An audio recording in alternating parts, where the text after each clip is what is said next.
Ellie hugged Mina tightly at this moment, coldly snorting, "Humph, who said I couldn't catch you, couldn't move?" Mina was hugged, her face red, stuttering, unable to speak. "Ellie, you're hugging too tightly, let go quickly, I have something to do." Ellie hugged Mina even tighter, not letting go. Lu Feng wiped his nosebleed with a towel and exclaimed, "What a beautiful sight." After a while of joking around, Mina became serious. Okay, I really have something to report." Ellie wondered, "Huh, what is it?" Mina said that someone from another place came here this morning. I intentionally came from another city. I really can't get in. I can't sell more tickets. The soldiers guarding the place had no choice but to shake their heads and refuse. Mina looked at Lu Feng and asked, "Young master, there are a lot of people gathered outside the stadium right now." Through questioning, they were all commoners from other places who had heard of the stadium and admired it. Since they didn't have tickets, they could only stay outside. Some commoners couldn't get in and even started climbing the walls. We tried to mobilize to maintain order, but there were too many people, completely out of control. I remember at that time, the guard discovered it and said, "Hurry up and come down for me," but the other person refused to come down, crying and saying, "I want to see, don't arrest me." Mina added that someone took the opportunity to raise the ticket price, which was originally 350 dong per floor, now it's 500. At that time, two people were discussing the ticket price, 500 per ticket, location on the third floor. "It's so expensive, if you don't buy it, I'll sell it to someone else. Tomorrow someone will come to stop it, don't even think about causing chaos and increasing prices." Ellie also realized the seriousness of the problem. Analysis said, "We organize a big activity, the manpower is not enough, if we continue like this, won't it be chaos? If illegal molecules get in, then it's trouble." Mina nodded and replied, "That's right, Chang'an City is big, but its capacity is limited after all.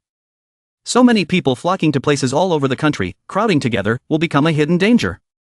Or, advise them all to return." Lu Feng stroked his hand and exhaled, advising him to go back would be more of a waste of manpower. Moreover, that group of people came from afar, also out of support for him, he couldn't afford to lose like that. Go away, if they want to see, let them see."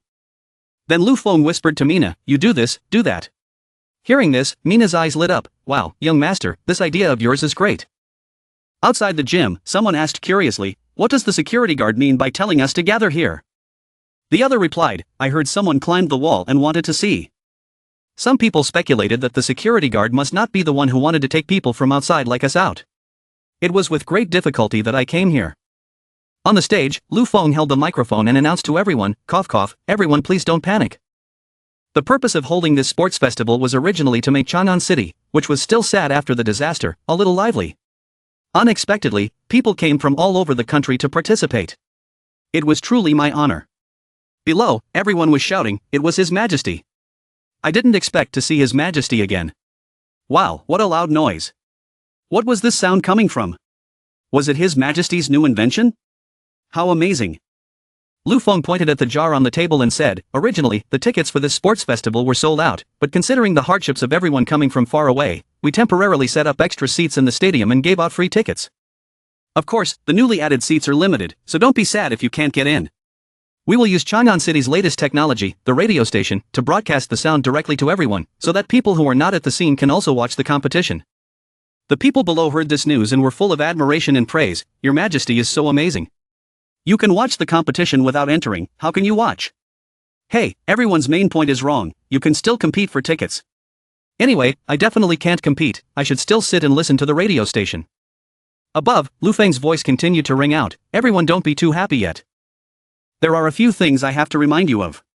Lu Feng held the microphone and said, "Today I caught a lot of people who violated the public security regulations, some of them climbed the wall to look, some of them raised the ticket price. Next, I hope everyone will take this as a warning, don't do such things again.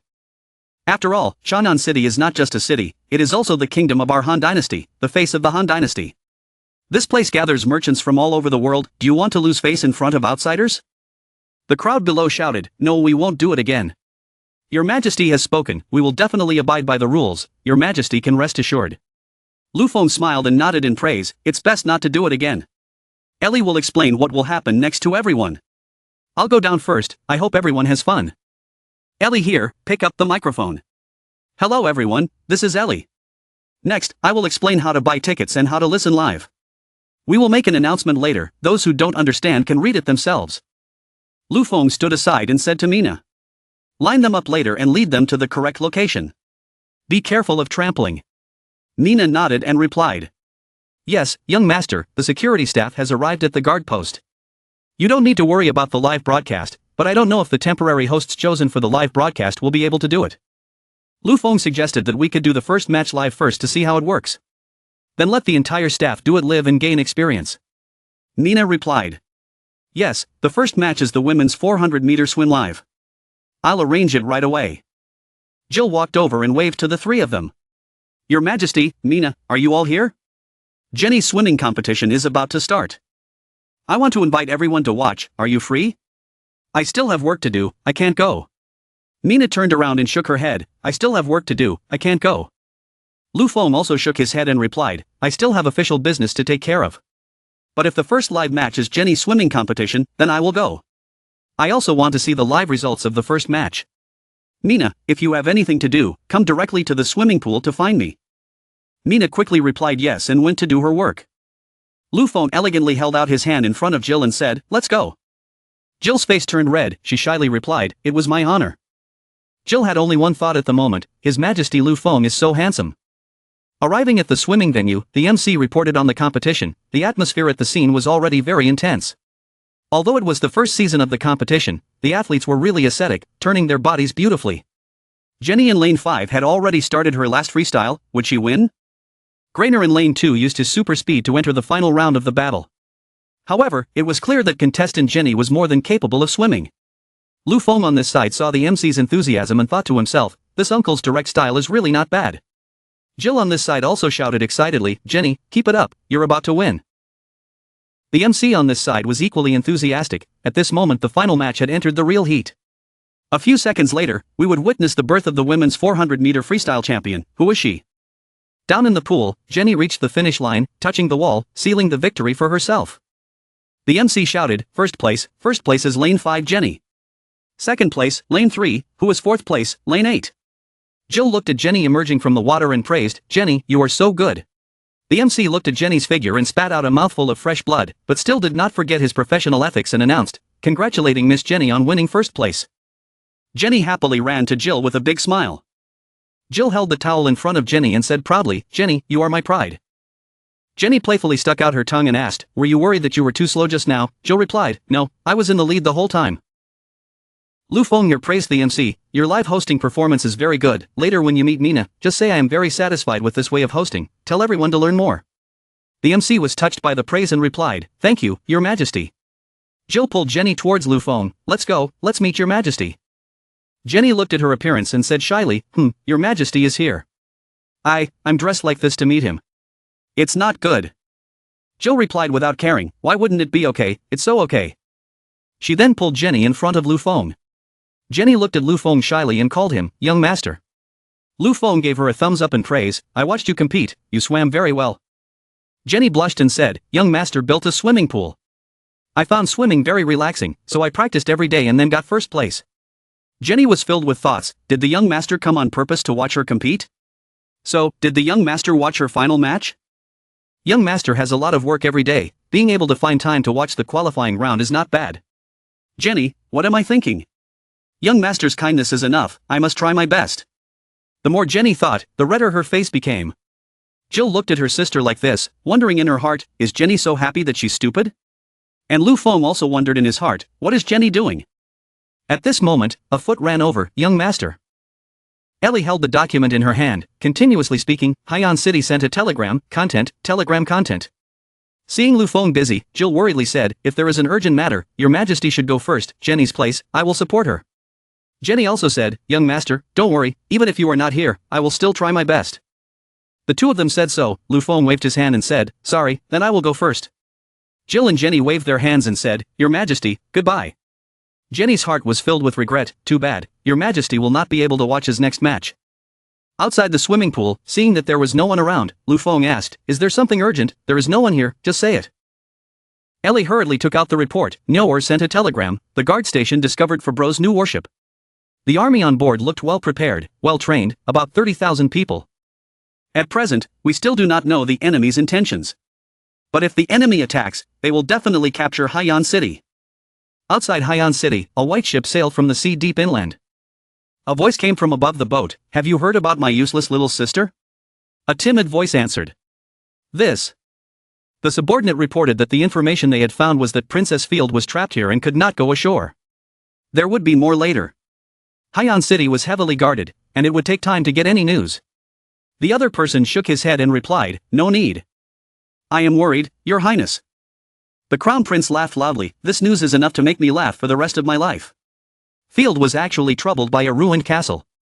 The subordinate behind covered his face with his hands, thinking helplessly.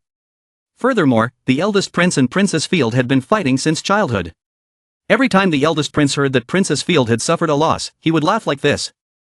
The first prince pretended to cough twice and said, "A girl is just a girl after all, it's normal that she's not good at leading troops in battle." Then, he gave orders to his subordinates.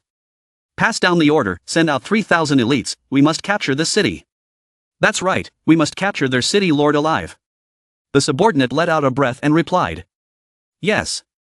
The Crown Prince narrowed his eyes. I said darkly, "I must throw the Lord of Hyan City in front of my sister. Let him confess to me with his own mouth." Then, in his mind, he imagined Field kneeling down and saying respectfully, "Yet you were able to attack Hyan City. You are indeed Fabro's most suitable successor. You are my most respected brother." The first prince laughed loudly and called me brother himself.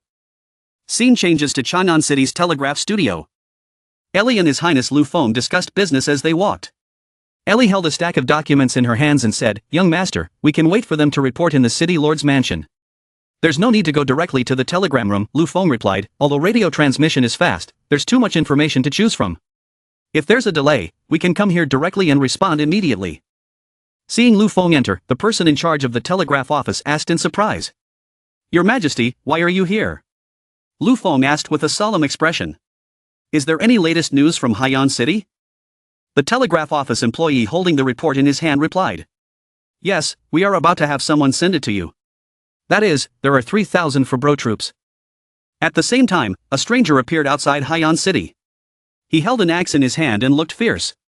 General Nyo asked, "Who is this?" The strange young man replied, "I am the chief knight of the great Prince Eddie from the Holy Fabro Empire, Arnathan. This is our Highness's worship. I advise you not to be unreasonable. Quickly abandon your defenses and give us Hyan City." He picked up the shiny axe. His eyes were sharp and arrogant. "Otherwise, don't blame us for hunting with this castle." The scene changes to the telegraph room. Lu Feng and Ellie sit on the sofa, sipping tea while listening to the soldiers report the situation. After reporting everything, the soldiers ask, "This is the latest news. Does your Majesty have any instructions?" Hearing that, Ellie's face became tense. She spoke, except for Field. And yet, the eldest Prince Eddie came too.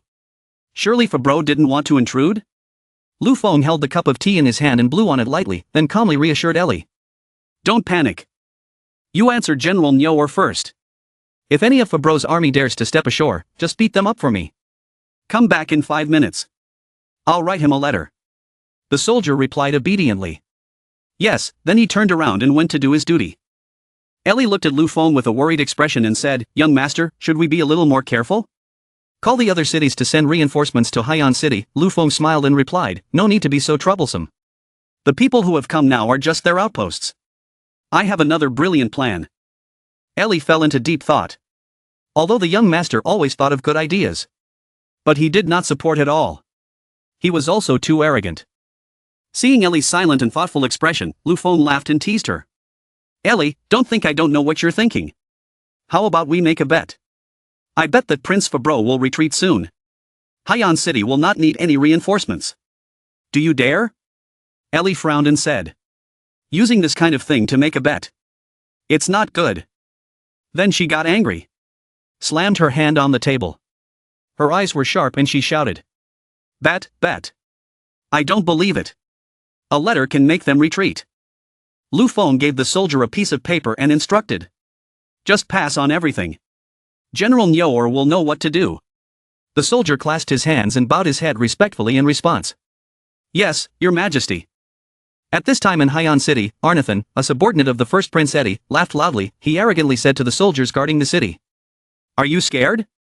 Hearing that, General Nyoor was extremely angry. He clenched his fists and suppressed his anger. He gritted his teeth and said, "If it weren't for His Majesty telling them to come ashore before we could attack them, I would have taken a boat out to attack them long ago. It was so infuriating." Suddenly, the soldier guarding the telegram rang out. General Nyoer, His Majesty has sent another message. Look at this. Arnathan had been saying these offensive words for a while now. But the soldiers in Hyan City had not said a word. This made him somewhat suspicious and stand still. He was deep in thought. What was going on? In the past, when fighting, one only needed to report the name of the first prince.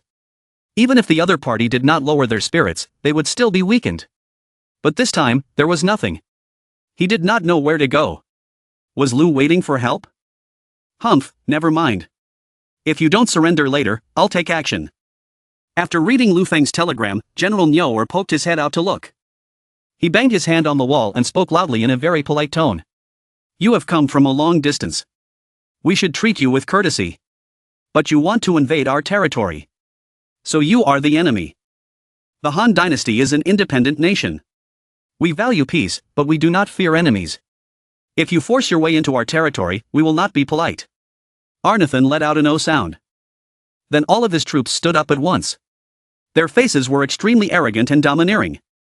The leader of the army, Arnathan, smirked and said, originally wanting to use peaceful means to take over the city. If you guys don't drink the offered wine and want to drink the penalty wine, then the ones who are being rude are us. He then waved his hand to signal his comrades. Everyone, get up. General Nyoer remained polite. He pointed at their approaching boat and loudly reminded them, giving them a final warning, they were not to go ashore, or else they would have to bear the consequences themselves. These words of Nyoer, they ignored. The enemy soldiers raised all their weapons high, mouths full of enthusiasm shouted. Charge, kill them. This city will be ours. The fort was already set up by the soldiers, just waiting for orders from their superiors. General Nyoer quickly turned around and ordered his subordinates. Quickly, turn counterclockwise, then shoot. The first cannons were fired towards the ship of the great Prince Eddie's subordinates, causing them to be bewildered and look at each other, asking, what is this, so strange? The cannonball hit the boat, creating a terrifying explosion. They ran away, screaming, it was a demonic thing. Run, run, run, what kind of magic are they using? Retreat, retreat. A guy running alongside Arnathan was suddenly shot through the head by a bullet, blood spurting out like rain. Then he fell to the ground, dead on the spot. Arnathan's face turned pale, frozen for 5 seconds. He thought to himself, this is something that can take off a person's head so accurately. This is even more terrifying than the exploding ball just now. A soldier standing behind Arnathan, holding a gun in his right hand, loudly ordered, stand still. Beating and killing guests who came from far away. It is truly not the tradition of the Han Dynasty. Even though you guys attacked first, seeing you guys struggling like this, I can't bear it. After all, you will probably be killed by your master. I captured all the people who came ashore as prisoners of war, so I might as well give you some intelligence to save your life. Saying that, the soldier smiled very friendly. Arnathan dragged his still-shocked body back to the base. His eyes filled with tears as he reported. Your Highness, those extremely loud and terrifying sounds. It must be the evil magic of the Han Dynasty. That thing instantly shattered the ship and sent people flying into the sky. It was truly terrifying. Hearing this, the Grand Prince Eddie questioned Arnathan, so, this was the reason why he brought 3,000 knights over there. Only giving instructions about 1,000 men and a few tattered ships, the survivors returned and knelt down on the ground, their whole bodies trembling in cowardice. Arnathan blamed himself for being useless. Many knights were taken prisoner, the rest barely survived. Not letting Arnathan explain much, the great Prince Eddie looked at him sharply and said, Humph, you're so useless, why would I keep you? Then Eddie drew his sword forward. He swung his sword and placed it on Arnathan's neck, causing Arnathan to sweat profusely, his face pale, his whole body trembling, and he hurriedly revealed the hot news. Your Highness, your subordinate has found out information about Princess Field. She is not in Han Dynasty now, but in Yadian. Hearing that, the eldest Prince Eddie frowned in surprise and exclaimed. Arnathan's 2 fingers clamped the blade. He continued to tell Eddie, Princess Field couldn't go to Hyan City. Immediately went to Yadian. Now she had invaded almost half of Yadian City, fiercely fought with the Queen of Yadian. Most importantly, Princess Field had declared herself queen. Now she was the queen of the Fabro Yadian people. Hearing this, the face of the great Prince Eddie became angry. He angrily said, how dare she?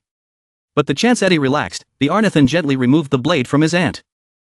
The first Prince Eddie drew his sword and turned to leave. He threatened, if you do something like that again, you don't need to come back to serve. Arnathan breathed a sigh of relief. His whole body went limp, leaning on the ground. Eddie's actions just now scared him so much that he peed his pants. He stammered and asked the first prince, Your Highness will not kill me. Grand Prince Eddie loudly ordered, passed on the order, set sail at full speed to Yadian. Back in the modern civilized Chang'an city, a steaming cup of coffee was already on the table, waiting for someone to come and enjoy it. Ellie and Lu Feng were sitting in the study discussing state affairs. Ellie read the telegram sent from Hyan City. She said in surprise, they actually left. The young master really planned things like a god. She turned to look at Lu Feng with eyes full of admiration and asked, "Young master, how did you do that? What was written on that paper?" Lu Feng smiled and analyzed. It was very simple. He just told Nyo to tell them Field's intelligence after beating them. The Night Prince did not join Field, but directly attacked Hyan City.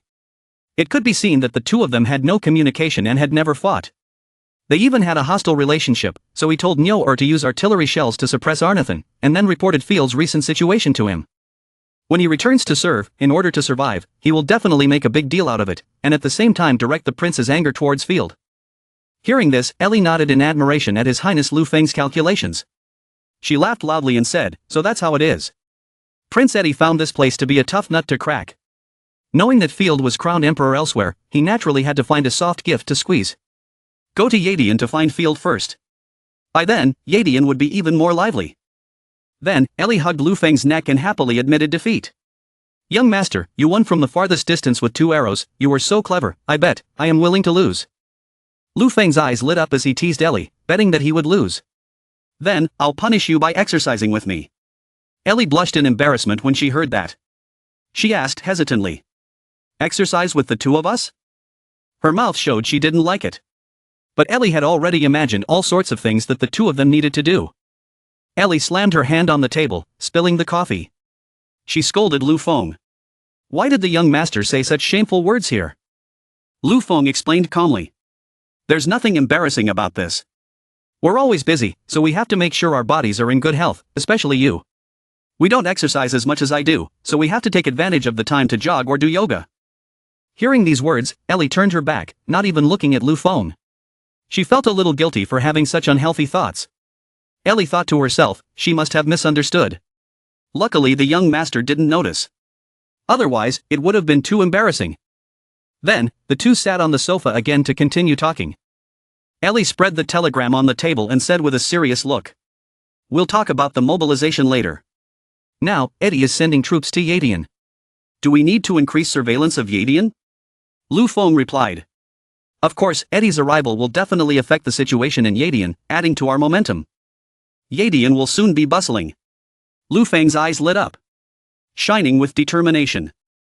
At the same time, in Yadian City, Timothy's territory. Timothy and his ministers were sitting at the table discussing state affairs. Timothy asked for help. "This month, we were truly fortunate to have General Nyo practicing tactics with us day and night." "Thank you." General Nyo replied politely. "These were all things His Majesty Lu Feng imparted to me before we set off. I am only conveying them on his behalf. Your Highness should be thanking His Majesty Lu Feng." Timothy smiled meaningfully and thought to himself, "Thank you, Your Majesty Lu Feng. I told him before to marry Yadian, but he refused. Why don't I wait until after the war ends and find a reason to thank him that he won't be able to refuse?"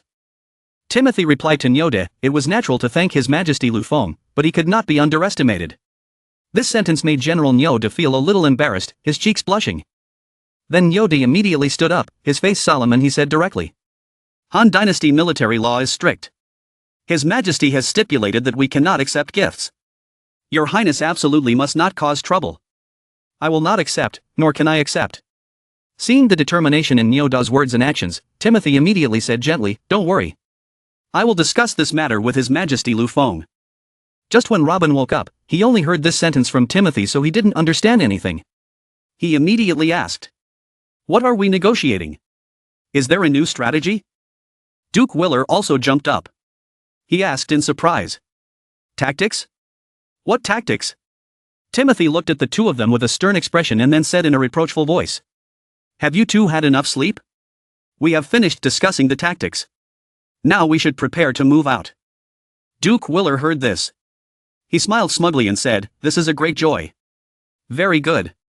Very spirited, Robin also appeared very excited and said, "Finally, the troops have set out." Only then did the blue-clothed beastman wake up. He looked blankly at everyone's excited actions and gestures, not understanding anything. His face was blank. His mouth kept saying "oh, oh." Suddenly Duke Willer was in tears. He confessed to Timothy, "Your Highness." She didn't know. She had been studying tactics these past few days. We sent the main force back.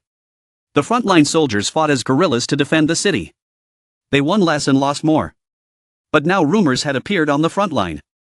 Your Highness had given up on Yadian. He had surrendered to field. This time, we just need to lead the armored army to capture the town. We can definitely put an end to the rumors. We will wash away the shame first. Timothy laughed loudly and said, "Don't worry. We won't just take back the town. We'll also restore the glory of Yadian. You've had a hard time." Timothy's expression turned serious. He gave the order. Pass down the order. Tell the soldiers not to train early today. Clean up properly and wait for tomorrow noon to depart for the front line. Robin asked, wondering. Would it be too dazzling to march during the day? Or should we wait until night? Anyway, there were so many disasters now. There were so many refugees. Who knows, there might be people from Black Iris. What if the secret was revealed? Timothy looked into the distance. He replied coldly. No need. We are marching on such a large scale. Even if we set off at night, we cannot hide our whereabouts. Moreover, we have been suppressed all this time. Now is the time to fight back proudly. Scene changes to Jinjing City of the Yadian Kingdom. Deacon Hong was standing there holding a stack of documents, reporting the war situation to His Highness Field. After half an hour, the report was finished. Deacon Hong asked His Highness Field. The basic battle situation on the front line was like this. Does His Majesty have any further instructions? His Highness Field sighed. He stroked his chin and forehead and said, not good. If Timothy was really that stupid, he would have been swallowed up by the main god long ago. Now our front line is progressing so smoothly. There must be a problem. I had someone investigate Timothy before. Do you have any information now? Deacon Hong looked sad and took out the envelope. There was an intelligence letter just sent back. There was a seal on it. I dare not open it. It is probably related to Timothy. His Highness Field took the letter and scolded his subordinates. These trash. It took so long to get news back. Her Highness Field opened the envelope and read it, then she smiled sinisterly. Deacon Hong asked curiously. What happened after Your Majesty? His Highness Field smiled happily and replied. It's a good thing. Take a look. Deacon Hong picked up the letter and read it. He couldn't help but say in surprise. This is. Black Deacon in Zijin City welcomed His Highness Eddie's worship. His Highness is temporarily stationed in Zijin City. His Highness Field smiled smugly and replied, that's right. Ever since I received the news that Eddie was coming, I told Black Deacon, who was dealing with the disaster in Zijin City, to keep an eye out for your whereabouts. I didn't expect to actually pick you up. I told you to wait for me when you came here. I also told you to welcome me properly. Is there any other Imperial sister in this world as good as me? Now he must be admiring the beauty of Zijin City. And enjoying the delicious food. Deacon Hong stood by and listened to the hypocritical words of His Highness Field and sighed to himself. Saying it was a proper treatment was actually finding an excuse to lock His Highness Eddie in Zijin City, which is the current Zijin City. His Majesty and His Highness Eddie have always been calm and composed, but once they meet, they are like cats and dogs. They are endlessly amusing in their attempts to harm each other. It is not known whether this is a good thing or a bad thing. His Highness Field's expression was still filled with glee as she laughed at her brother Eddie. Right now in Zijin City of the City Lord's Mansion, a European-style dining table with steak, wine and salad was already laid out. A subordinate of His Highness Field with smoky blue hair, he placed his hand on his chest and bowed his head respectfully, inviting the eldest prince to sit at the dining table and enjoy the meal, then politely said. Your Highness Eddie, this is His Majesty Field who has specially prepared the Han Dynasty's fine food and wine for you. Her Majesty feels sorry for not being able to personally receive you, she hopes Your Highness can have fun in Zijin City. Eddie also cooperated in acting out the act of brother and sister unity. He spoke. Little sister has the heart. Arnathan standing behind trembled. The blue-haired subordinate continued. I will now go and arrange for Your Highness's subordinates. Your Highness, rest assured. I will definitely arrange for them carefully. The first Prince Eddie coldly replied. Go. Then the subordinate immediately left. Only then did Arnathan dare to make a sound. His face was angry, he clenched his fists and said, this is too much, this is really too much. He stomped his feet to vent his anger. Arnathan was so angry that he said, Your Majesty Field is bullying you too much. Eddie smiled meaningfully and said, bullying you too much. Didn't he treat me to delicious food and wine? Then he picked up the glass of wine and shook it. He took a deep breath. His expression looked like he was enjoying it. He softly commented. From the color and aroma, this wine was better than the one bought from the merchant for bro. It seemed that Field was very considerate. Hearing that, Arnathan was furious. He couldn't keep calm anymore. His blood pressure spiked. His heart felt like it was breaking. His eyes were full of red veins. He pointed out the window and got angry on behalf of the eldest Prince Eddie. He said. Just like that. Is that what you call being considerate? Zijin City looks like it has just been through a storm. It hasn't been repaired yet. She didn't just tell you to look at this broken wall and eat. She also told you to stay here.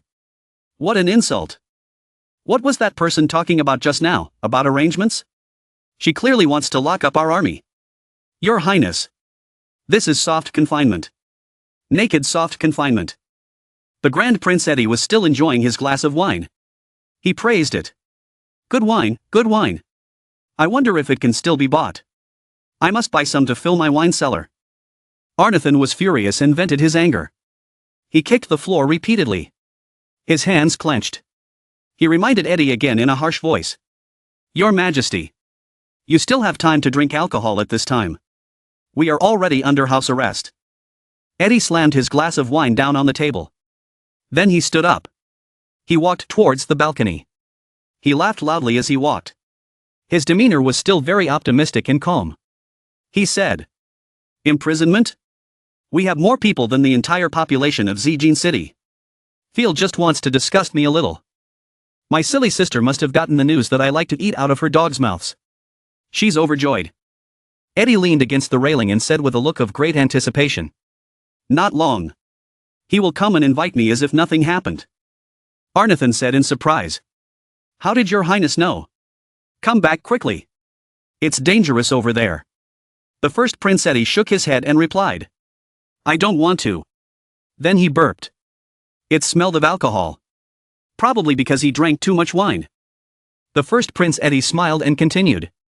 Of course I know. 1. It definitely won't miss any opportunity to humiliate me. 2. It wants to swallow all of Yadian.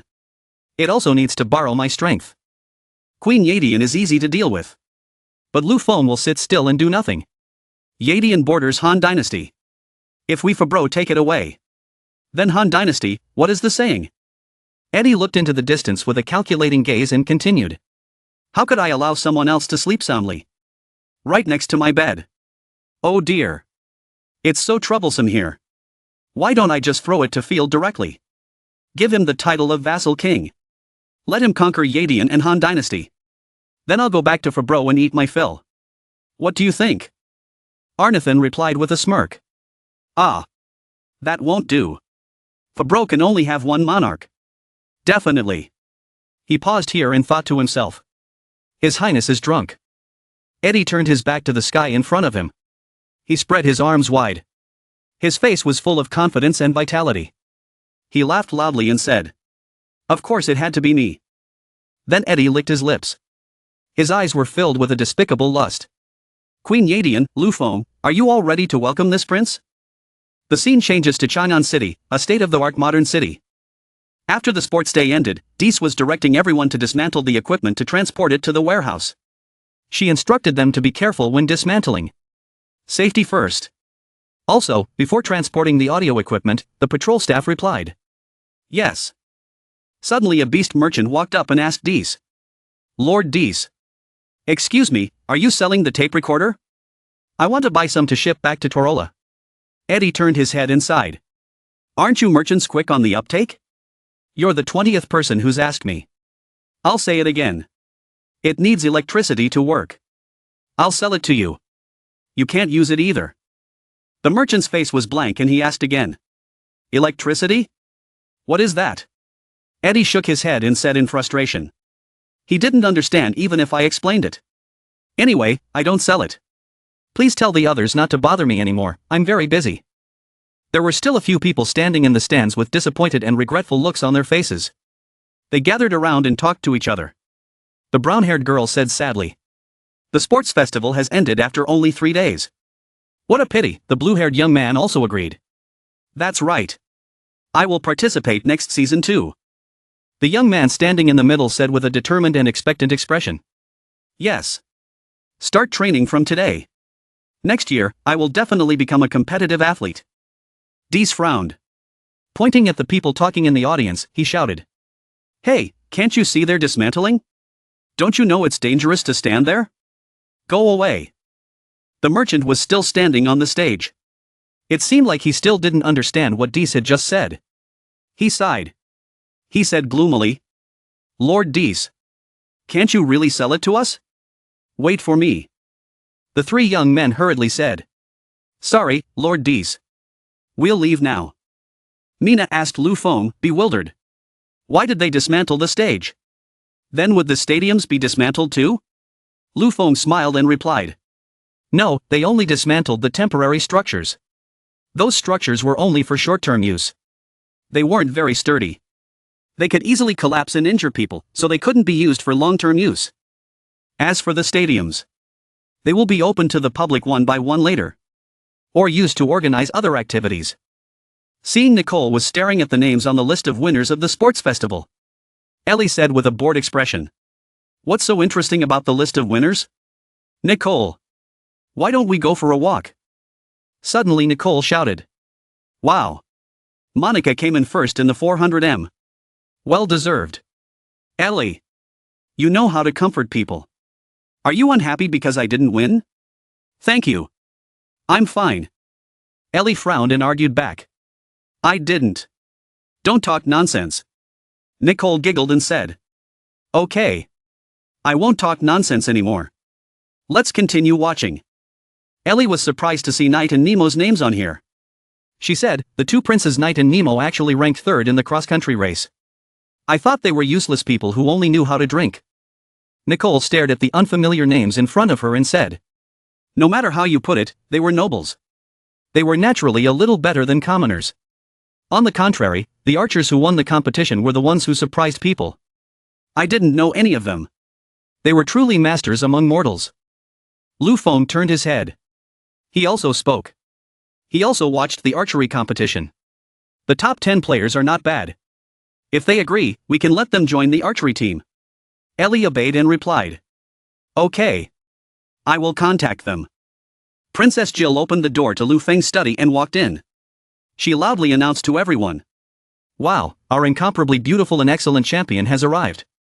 She walked in with Jenny's hand in hers, looking proud. Making Jenny blush with embarrassment but also happiness. Jenny said softly. Don't say that. Mina quickly congratulated her. Jenny, congratulations on winning first place in swimming. Nicole also praised Jenny. Jenny, you're so good. As expected of you. Lu Feng smiled gently and said, congratulations. Jenny blushed in embarrassment. She humbly replied, thank you everyone. I was just lucky. Don't praise me like that. Ellie asked Jenny curiously. It wasn't luck. Jenny got first place based on her ability. Do you have any secret? I want to participate next year too. Teach me. Jenny picked up the medal hanging around her neck and looked at it. She couldn't help but feel happy. Jenny shared her secret again. Secret? Maybe because I normally like swimming. In addition. She hesitated at this point. She just stood there smiling. Jenny recalled the moment when the match was about to begin. The MC loudly announced. The final match was about to begin. Please take your positions, players.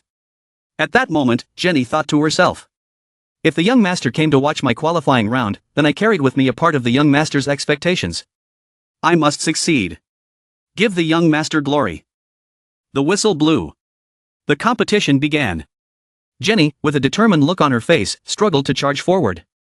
She thought to herself. No matter what. Take the risk. Back to reality. Faced with Ellie's question, Jenny didn't dare to share everything. She just held her medal tightly, looking at it and thinking.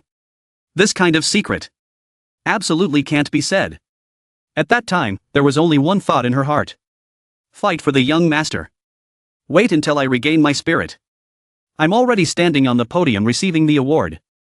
Not keeping everyone waiting, Jenny hesitantly continued to answer. Adding to the desire to win the gold medal. Ellie asked curiously. Can you show us? Jenny immediately took off the medal for Ellie to see. Ellie touched and carefully examined the metal and said, "This jade feels like it. It is the Hyan jade that the young master mentioned." Lu Feng smiled and asked, "Didn't you guys see the sample product? Why are you acting like you're seeing it for the first time?" Ellie replied, "The sample product is different from this one." Jenny kept fiddling with her hands. She seemed to be quite nervous inside. She thought to herself. She really wanted to give it to the young master. She wanted to tell him how she felt at that moment. Forget it. There were so many people here. Let's find an opportunity to talk about it later. Seeing that Jenny seemed to be expecting something from Lu Feng but didn't dare to say it, Princess Jill leaned closer to Lu Feng and said in a teasing tone, "Your Majesty. Jenny got first place.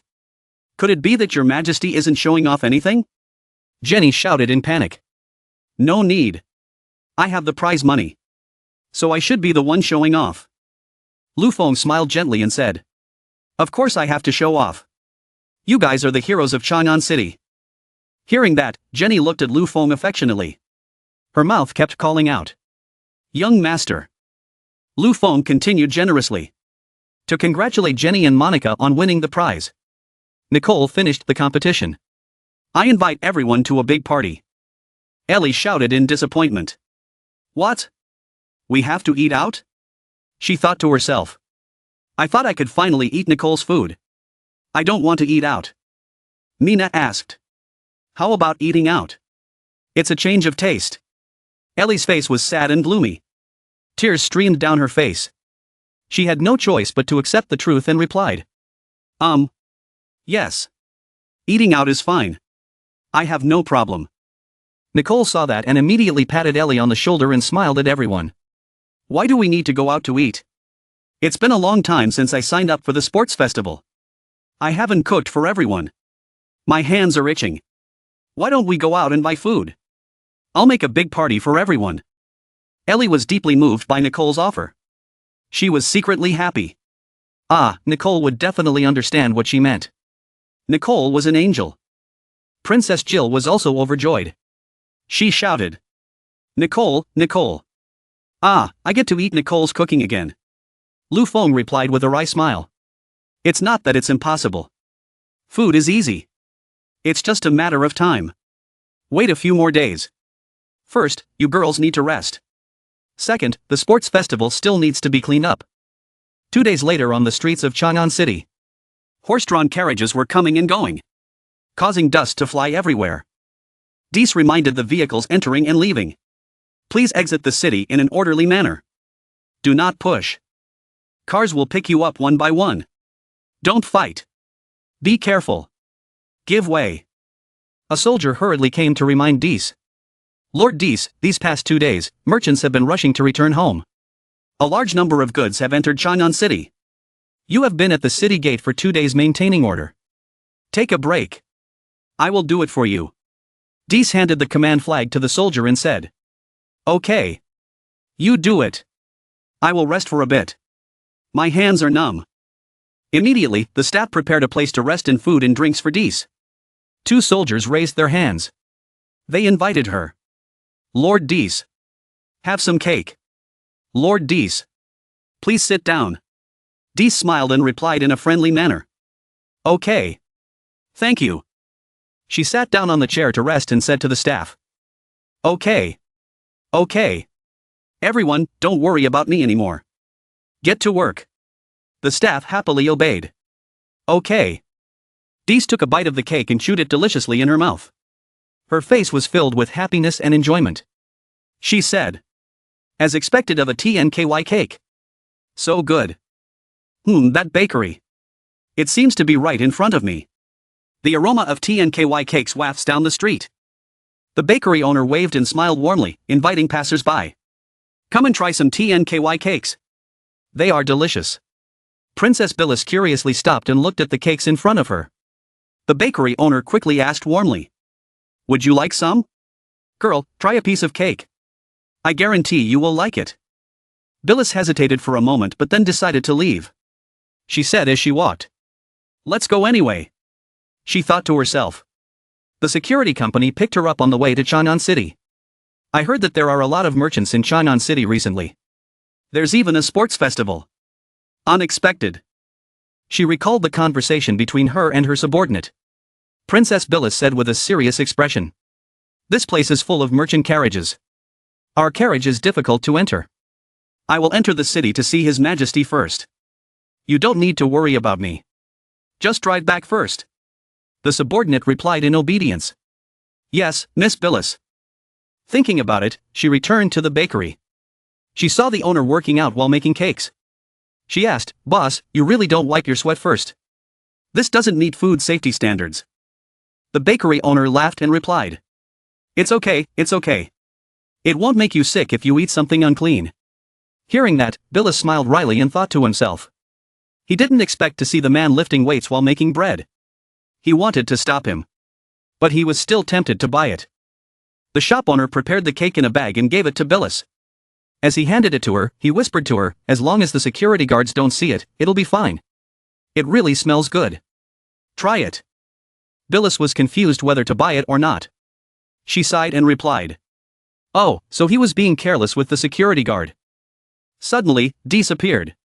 Her face was extremely angry. She squeezed the bag of TNKY cakes in her hand and shouted. Do you know that I also ate your cakes? The bakery owner was shocked. He was sweating profusely. The waiter said, Lord Dees, Bilis was also surprised by her appearance. Then Dees kicked the bakery owner's leg so hard that he fell to the ground. Dees stomped on his ass. Clenched his fist and shouted. You're under arrest. Dees crossed her arms in front of her chest and gave the order. Give him a severe punishment. The guard standing next to her immediately accepted the order. Yes, Lord Dees. After finishing, Dees turned back and happily waved to her friend. Bilis, you finally arrived safely in Shannan City. We were always worried about you.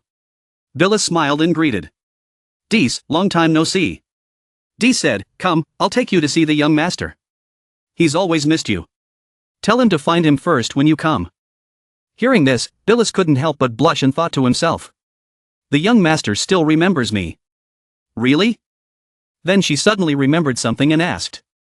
That's right, why is the city gate so crowded? What are you doing there? Dees angrily explained. Recently, the businessmen who came to do business in Shannan City wanted to go home. In addition, the people who came to watch the sports festival also returned. That's why there were so many people. I came to maintain order. To facilitate traffic. I was so angry. That boss was really something. He wanted to exercise to participate in the next sports festival. He didn't need to bake cakes and exercise at the same time. It was so disgusting. At the Lord's mansion, Bilis told the story while drinking soft drinks. That's how it is. We just got lost. I made the young master worry. As expected of Nicole's products. Completely different from those sold outside. Lu Feng laughed and said. I was worried that the storm would traumatize you. Now it seems I was thinking too much. Bilis tilted her head and said, Young master, have you forgotten? The merfolk are originally from the bottom of the sea. They can freely travel through the storm sea. Of course they are not afraid of strong winds and rains. Lu Feng immediately scratched his head and smiled wryly. It's been a long time since he saw Bilis in her mermaid form. He almost forgot that she was not an ordinary person. Bilis suddenly approached him and said. But, I am very grateful for your concern, young master. I heard that after the young master learned that Jelan City had a natural disaster, he immediately sent someone to deal with it. Now Jelan City has recovered to normal. Thank you, young master. He waved his hand and replied casually. No need to be polite. It is the right thing to do. That's right. Her father sent someone to deliver a letter. He asked me to deliver it. Bilis frowned as he received the letter, wondering. Is there something that can't be said in the telegram? Lu Feng said. I don't know either. Bilis had no choice but to open the letter and read it. On the letter was written by King Kyuzin. Daughter. Seeing the handwriting was like seeing the person. Jelan City has been repaired. Food has also been provided by other city lords. You don't need to worry about Jelan City. She also reported to Lu Feng. Father said in Jelan City. Everything is fine. Tell me to rest assured. I don't know what His Majesty Kyuzin wrote next. Bilis blushed after reading it. He quickly put the letter down on his lap. Lu Feng found it strange and asked. What's wrong? Bilis quickly stood up. She didn't dare to turn back and just asked for permission. Nothing. That. I'll go first. I want to see Nicole's group. Lu Feng didn't understand what was going on, so he could only accept. Okay. You go. He was still curious. What exactly did Uncle Kuzan write in the letter? That scared Bilis like that. Bilis had already run to the door. He didn't forget to say goodbye to the young master. Lu Feng helplessly smiled to himself. Curiosity killed the cat. Let's quickly handle the official business. Ellie has arrived at the office building. She's about to bring a bunch of official business back. Bilis walked while clutching the letter, silently blaming himself. Father was really too much. It turned out that the second half of His Majesty Kuzan's letter was, Bilis, you are an adult. Jilin City has your father here. You can courageously pursue your happiness in Chang'an City. She struggled internally. What did she mean by courageously pursuing your happiness in Chang'an City? Father wanted her to take the initiative to pursue the young master. That, it seemed, was not impossible. Bilis started imagining himself pinning Lu Feng down and asking, Young master, do you want to be with me? But Lu Feng in the picture was hesitant to answer. He agreed. Bilis shook her head to clear her head. She scolded herself. Bilis, what are you thinking? Just let your relationship with the young master be natural. Calm down, go see Nicole, that's the main thing. Missing Nicole, especially the rice she made for everyone. At this time, outside the park, Lelisa and Princess Jill went to meet someone. Bilis noticed this and looked over. It was said that the young master had established a trade relationship with Larson. This person must be the princess's envoy. Lelisa had a good relationship with her. Lelisa then extended her hand to introduce. Jill, this is the gardener I found for you. This is Princess Jill of Larson. She is also your future employer. Jill couldn't help but ask in surprise. Gardener, Lelisa, how did you know I wanted a gardener? Lelisa explained, the queen loved flowers. I thought you would want to hire a gardener. That's why I asked His Majesty. Bilis stood in a corner listening to the conversation, feeling a bit rude. She forced herself to touch her cheek and said, I should go quickly. Standing here is like listening to the corner of the wall. At the city lord's mansion, Ellie came from outside and asked. Young master, did you give Lelisa permission to find a gardener for Jill? Lu Feng nodded and said. Yes. What's wrong? Ellie walked over and slammed the documents on the table. She held up 2 fingers and said, okay, now there's bad news and good news. Which one do you want to hear first? Lu Feng couldn't help but wonder. What happened? So agitated. Ellie forced it. Don't bother. Choose first. Lu Feng put his hand on his chin and thought for a moment before saying, if you hadn't given me the bad news as soon as you came in, then it would have been obvious that the bad news wasn't that bad. You heard the good news first, Ellie snorted coldly. But then she said. King Ali sent a messenger saying, they have recently discovered new iron ore. So next year, they may be able to give us more iron ore. Lu Feng looked at Ellie sitting on the table. Swinging her legs, he exclaimed. It seemed that Ellie had grown taller recently. Her legs were also longer. Seeing her read it like that, Lu Feng asked again. What happened next? There must be conditions attached, right? Ellie nodded in confirmation. That's right. The condition for providing more iron is. They hope we can help them repair the road. They said they would only repair the main road in the royal capital. Lu Feng didn't think much about it and agreed. This made Ellie's anger rise. He said. Okay. But there are still a few details to discuss. Draft a letter. Just repairing the main road of the royal capital is a bit small, repairing more can divide the cost equally. Ellie asked them if they need to repair other cities. We can send some core technicians. Provide them with comprehensive technology. King Ali will definitely agree. I will make some notes. Send out the technicians. We will go through the contract. Ellie's face darkened, she gritted her teeth and cursed under her breath. What's wrong with the young master? It's too much. Finally, she couldn't hold it in any longer. She slammed the document on the table and interrupted. Young master. Wait. She walked over. Shaking his hand, she questioned him. Tell me seriously. Now that you've agreed to let Lelisa find a gardener, you still want to use the official route to send out technicians? Lu Feng said, of course, there's no problem. Ellie pushed another document in front of him and said. Big problem. Before responding to this letter. Listen to the bad news first. Lelisa negotiated with the gardeners. The above is the remuneration. His Majesty also agreed. Allow everyone to come and go freely. May I ask if you want to go to Larson? Most people felt that. This treatment is very good. Someone cautiously asked more. Does His Majesty agree? Ellie analyzed the situation and explained.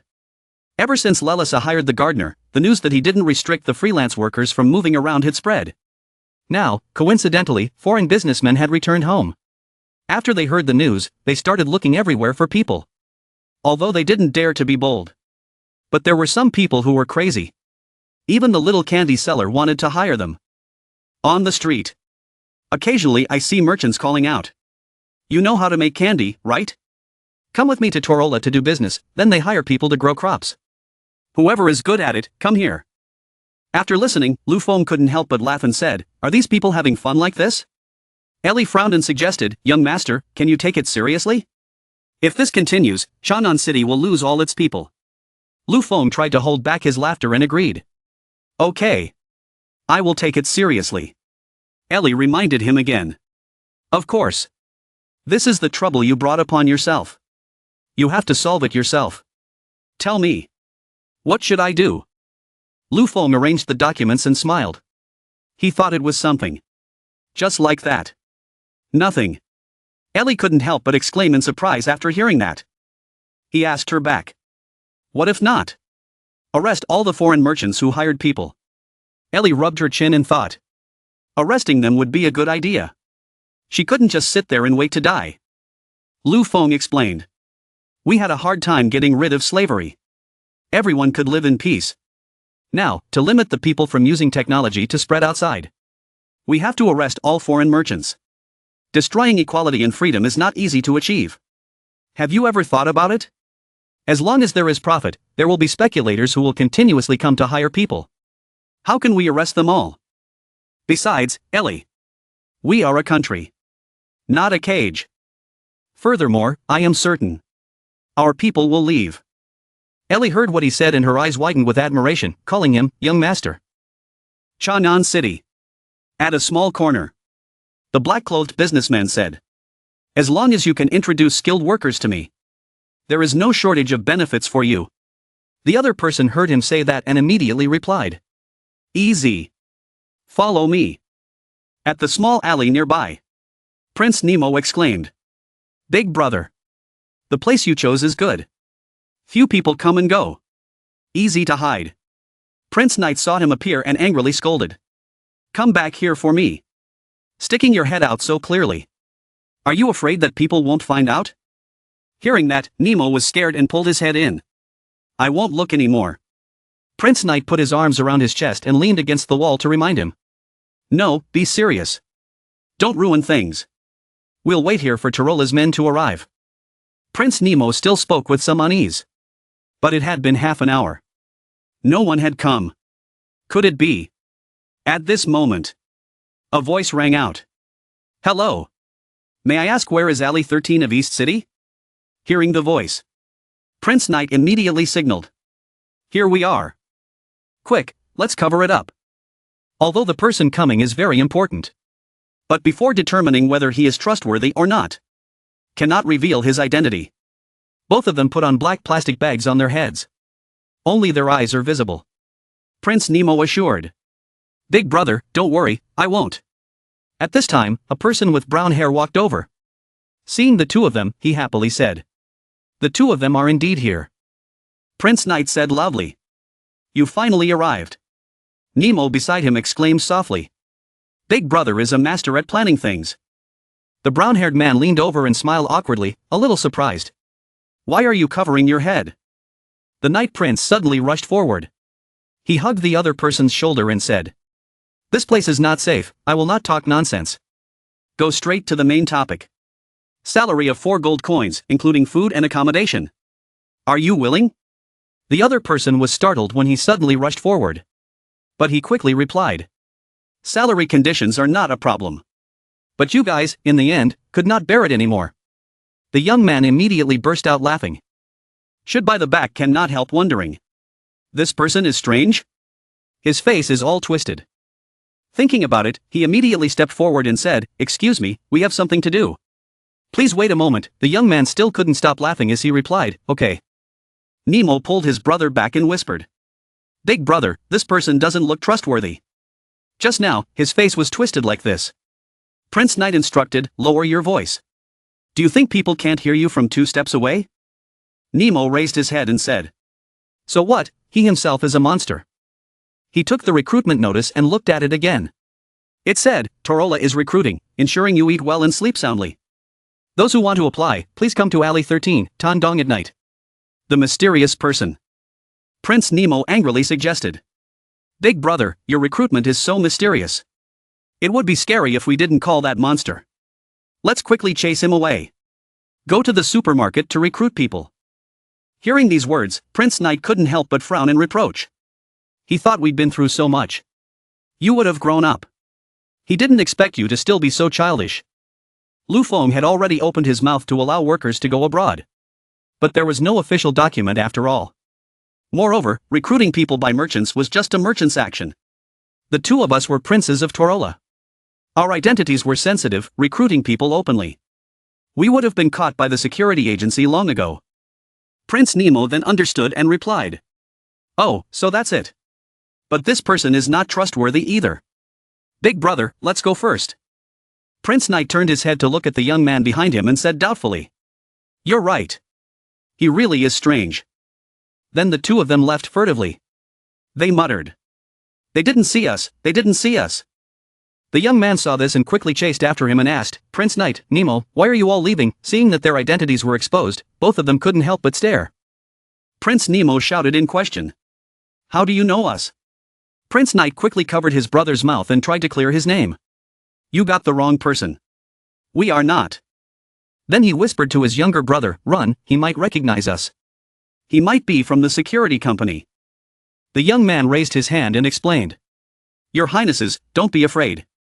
I'm not from the security company. I'm a fan of your Highnesses. Hearing this, both Torola princes jumped. Even the black bags on their heads fell off in shock. Nemo screamed. We, useless people, actually have fans. Prince Knight said in disbelief. Impossible, you must be from the security company. The young man's eyes sparkled as he said, I hope your Highnesses don't look down on yourselves. I'm truly an admirer of you two. Although your results in the sports festival weren't the best, you two bravely moved forward. Your unyielding perseverance has moved me. I have liked you two since then. Today I saw the flyer you two handed out at the supermarket. I was worried about your safety and just came here. Prince Nemo was moved to tears after hearing this and said, Did you hear that, big brother? He praised us for being strong and brave. It's the first time we have fans. Prince Knight couldn't hold back his tears either. He raised his hand to wipe them away as he replied. Listen, this person's eyes are really sharp. He can see our shining hearts from our playboy exterior. He then walked over. Grabbing the young man's 2 hands, he expressed. This admirer, your eyes are so good. Why don't you follow us back to Torola? We can ask the Emperor to give you a title. Nemo agreed, yes. Come back to your country with us. We guarantee you will live a life of wealth and honor. The young man's entire body seemed to glow. He shook his head and said, No need, your Highnesses. Besides me, there are many people who like you too. I didn't come here for any title this time. I'm really worried about you too. Just now the 2 of you said that Lu Feng has not officially announced the relevant laws. Now recruiting people is equivalent to dancing on a red rope. If the 2 of you continue to recruit people, it is difficult to guarantee that it will not be the same as before. If you are caught again. Hearing his sincere confession, Prince Nemo once again burst into tears and asked, What kind of fairy fan is this? He was so touched, he only cared about us. As for Prince Knight, he felt guilty. We were standing so far away, could you hear it too? He once again affectionately held the young man's hand and expressed, You're right. It's really dangerous to recruit people now. We'll give up. But, you can really consider our suggestion. Come back to your country with us to become a noble. If you're not comfortable with your family, you can still bring them over. What do you think? The young man smiled and replied. Thank you for your kindness, your highness. I don't want to be a noble or anything. I was born here. I grew up here. I like to be self-reliant. I like the feeling of being in Chang'an City, creating a good life with everyone. Prince Nemo seemed to see the halo. He was moved and covered his mouth in admiration. As expected of our fans. We moved out of the consulate on our own. Prince Knight gave a thumbs up in admiration. What a hero. He suggested. Then let us invite you to drink. It's okay if you don't want to be a noble. But you can't refuse good wine. Nemo also happily agreed. That's right. Such fate. If possible, let's have a drink together. Seeing the two people's enthusiastic invitations, the young man couldn't refuse anymore. It's my honor to invite you too, your highnesses. Please. Outside the alley, Dees was now grabbing someone by the collar and scolding them. Wasn't the punishment for making unhygienic food last time enough? This time, he even dared to help those dark-minded foreign merchants recruit workers. The other man turned pale and begged. I was wrong, Lord Dees. Please forgive me. I shouldn't have been blinded by money. The two princes who came out of the alley were startled when they saw this scene. The two of them quickly hid behind. Nemo said tremblingly. The security company actually captured someone. If our actions before were discovered. Prince Knight also paled and continued. Who knows, we might be hung up and beaten by the great demon King Dees. The young man smiled and waved his hand to reassure him. No, that's not true. The previous owner had sold cakes in unhygienic conditions. He was fined. Now he's acting as a bad middleman. He was just arrested. Dees sneezed when someone mentioned it. She was angry. She glared at the boss and asked. She admitted her mistake. Was she secretly cursing me in her heart? The other person cried and explained. I didn't dare. Lord Dees. I really know I was wrong. In Chanan City's office, Ellie happily reported. Young master. You're right. There really aren't many workers willing to follow foreign merchants out of Chanan City. Lu Feng stopped writing and gave some advice. Don't be too happy too soon. Leaving your country to live in another country is not a small matter. Many people need time to think. If I'm not mistaken, in a few days, the number of workers going abroad will increase. Hearing that, Ellie couldn't help but ask worriedly. Why is the young master still so calm? Can't we think of a way? Lu Feng smiled reassuringly. Don't worry. There is a limit to the increase. Han Dynasty, regardless of living conditions, has better salaries and benefits than other countries. Ordinary workers won't want to leave. As for those high-level talents who are not ordinary, they like to research technology. Chanan City's technology is the most advanced. They won't leave even more. Ellie couldn't help but wonder. According to what he said, there would be absolutely no one going. Why did it increase? Lu Feng explained as he wrote. The people who left were those who originally wanted to go out and develop. They encountered a suitable enlightenment. They would team up with merchants to recruit. But even if they left, their relatives would probably stay in Chanan City. That's right, Ellie. I'm almost done with this detailed version. Do you have anything to add? Ellie picked it up and read it, her face blank as she asked.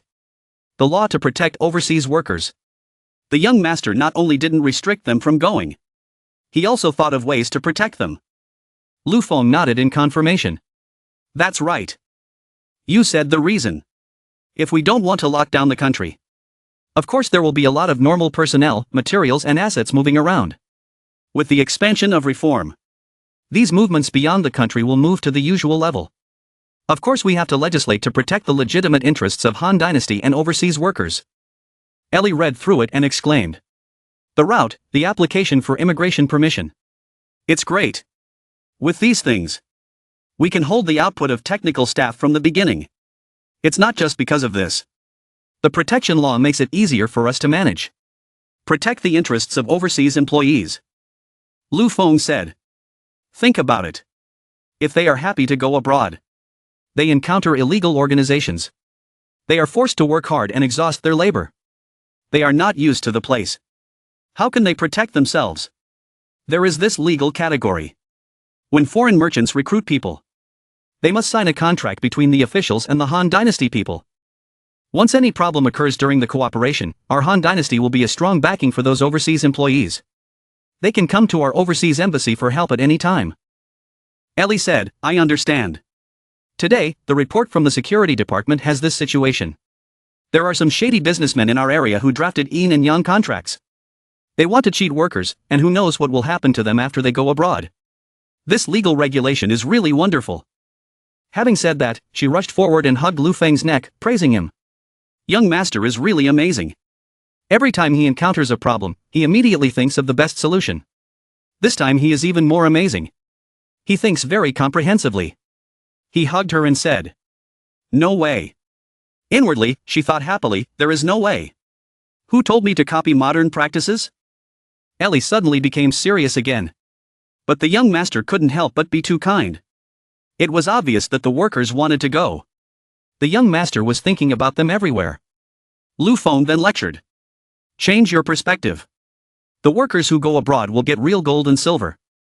After returning home, they must be converted into our currency. Just like that, back and forth. The currency in our national treasury will increase. With currency as the basis. Add the Han dynasty's national power to the rise.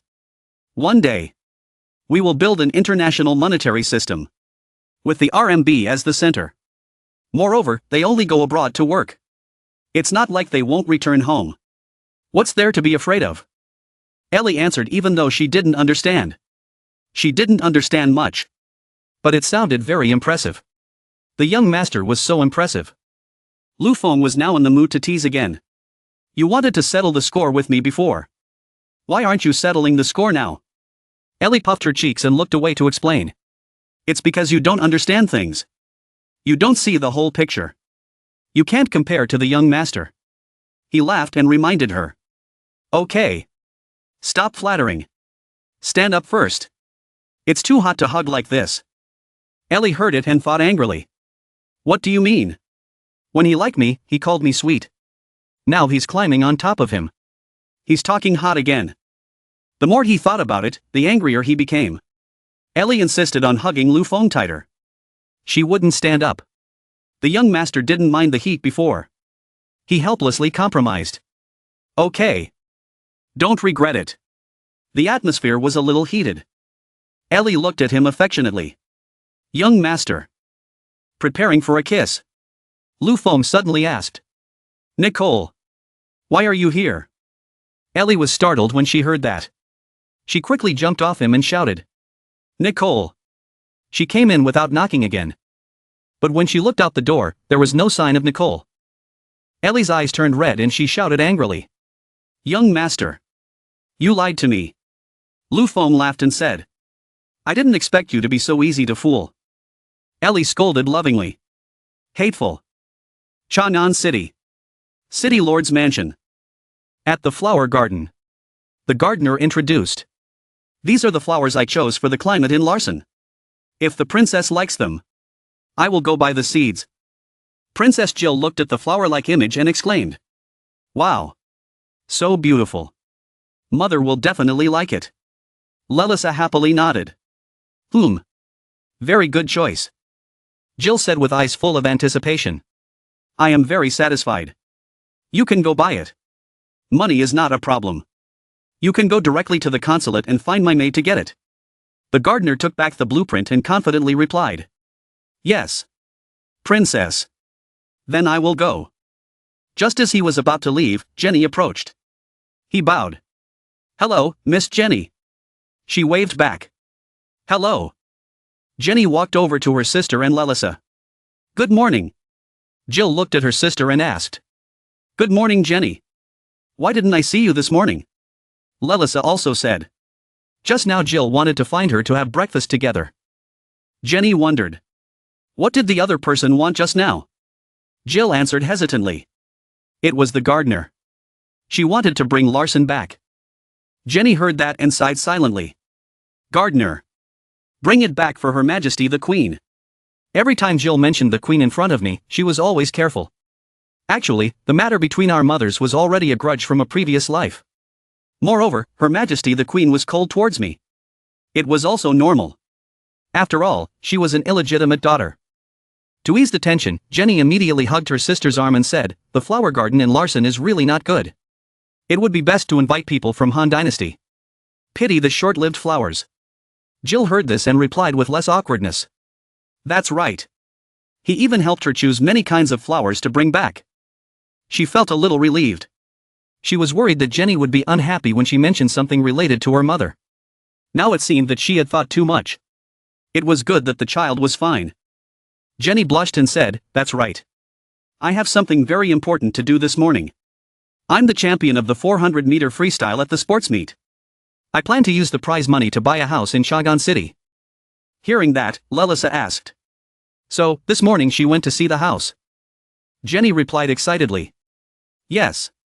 I have been looking at 2 houses all morning. I really like both of them. Now I am hesitating, not knowing which one to buy. Lelisa smiled and said, do you want us to help? Jenny replied playfully. I was discovered by Lady Lelisa. I would like to trouble you two to help me with a reference. Is that okay? Lelisa replied happily. Of course. Jenny couldn't contain her excitement. She immediately went ahead to lead the way. According to her, the location of those 2 houses were close to each other. They were both nearby. Lelisa also happily ran after her to express her feelings. The land near the main city area was being used more and more. In the future, the house prices would definitely increase. Jenny had a good eye. Jill was a little absent-minded after hearing that. Jenny wanted to buy a house. After this, she didn't plan to return to Larson anymore. At Jinxiu District, the 3 people from Jenny's group entered the lobby. The house manager asked, are you two the friends that Miss Jenny mentioned who came to help see the house? Unexpectedly, not only is Miss Jenny beautiful, even you are beautiful too. What to do? Later, the 3 fairies will make a bid. How can I handle it? I will definitely give Miss Jenny the lowest discount. Jenny cleverly exposed him, no matter how sweet his mouth is, it will be useless. I don't believe it. Later, make a bid. I will absolutely not go easy on him. The real estate agent laughed and replied, oh no, Miss Jenny has discovered my scheme. Jill behind saw her so excited, her heart was a little surprised. Previously Jenny was always cautious and shy when facing outsiders, but now she could smile and talk happily. Lelisa saw her silence and turned to ask, Jill, what are you staring at? Jenny heard this and asked worriedly, Jill, are you feeling uncomfortable? We called you several times, but you didn't answer. Lelisa said, Jill has recently been fed by Nicole, so she's white and round, how could she be uncomfortable? Maybe she's just staring at the house in a daze. Jill nodded in confirmation, a little staring at the house, this house is completely different from Larson's. The manager was a Lu Feng fanatic, hearing what Princess Jill said, he proudly said, of course it was different. This entire neighborhood, from the garden to the houses, was personally designed by His Majesty Lu Feng leading the team. Jill asked in surprise, His Majesty Lu Feng designed the houses, he is really amazing. The other brother raised his thumb and replied. Of course, Our Majesty is omnipotent. Lelisa tried sitting on the sofa and was amazed. This sofa is really comfortable. May I ask, is this sofa sold together with the other furniture on display? The house manager replied, yes, this house is exquisitely decorated and ready to move in. Don't worry, we use the best materials on the market for decoration. But I won't lie to you, these household appliances on the market can only be considered mid-range, not high-end. If you're not satisfied with them after they're in your hands, you can sell them to buy something else. Jenny happily said, I understand. If they all use the most expensive items, the price will definitely be high, and I'm afraid no one can afford them. The manager said, actually, if you don't mind the trouble, we also have empty houses for sale, it would be better to decorate them yourself. Jenny replied, I'm not picky about home decoration, this level is enough now, other houses are also decorated and priced similarly to this house, I'm very confused. The manager went to the mysterious window and introduced, there is this thing, I forgot to show it to you before. I think Miss Jenny will immediately make a decision when she sees this. Jenny can't help but wonder, what is this magical thing? He opened the door and said, the 2 houses she liked, the conditions were basically not much different, except for this one. The door opened, a strong wind blew in, Lelisa and the princess were both surprised, it was the air of the jungle. The 3 of them went out to the balcony to look. Below, a green forest appeared. The manager said, outside just happened to be a large park. Jenny was delighted and kept praising, so wonderful, Lelisa exclaimed, looking over there, thinking it was Larson. Princess Jill spread her arms to enjoy the wind and express, filled with the breath of the jungle, so comfortable.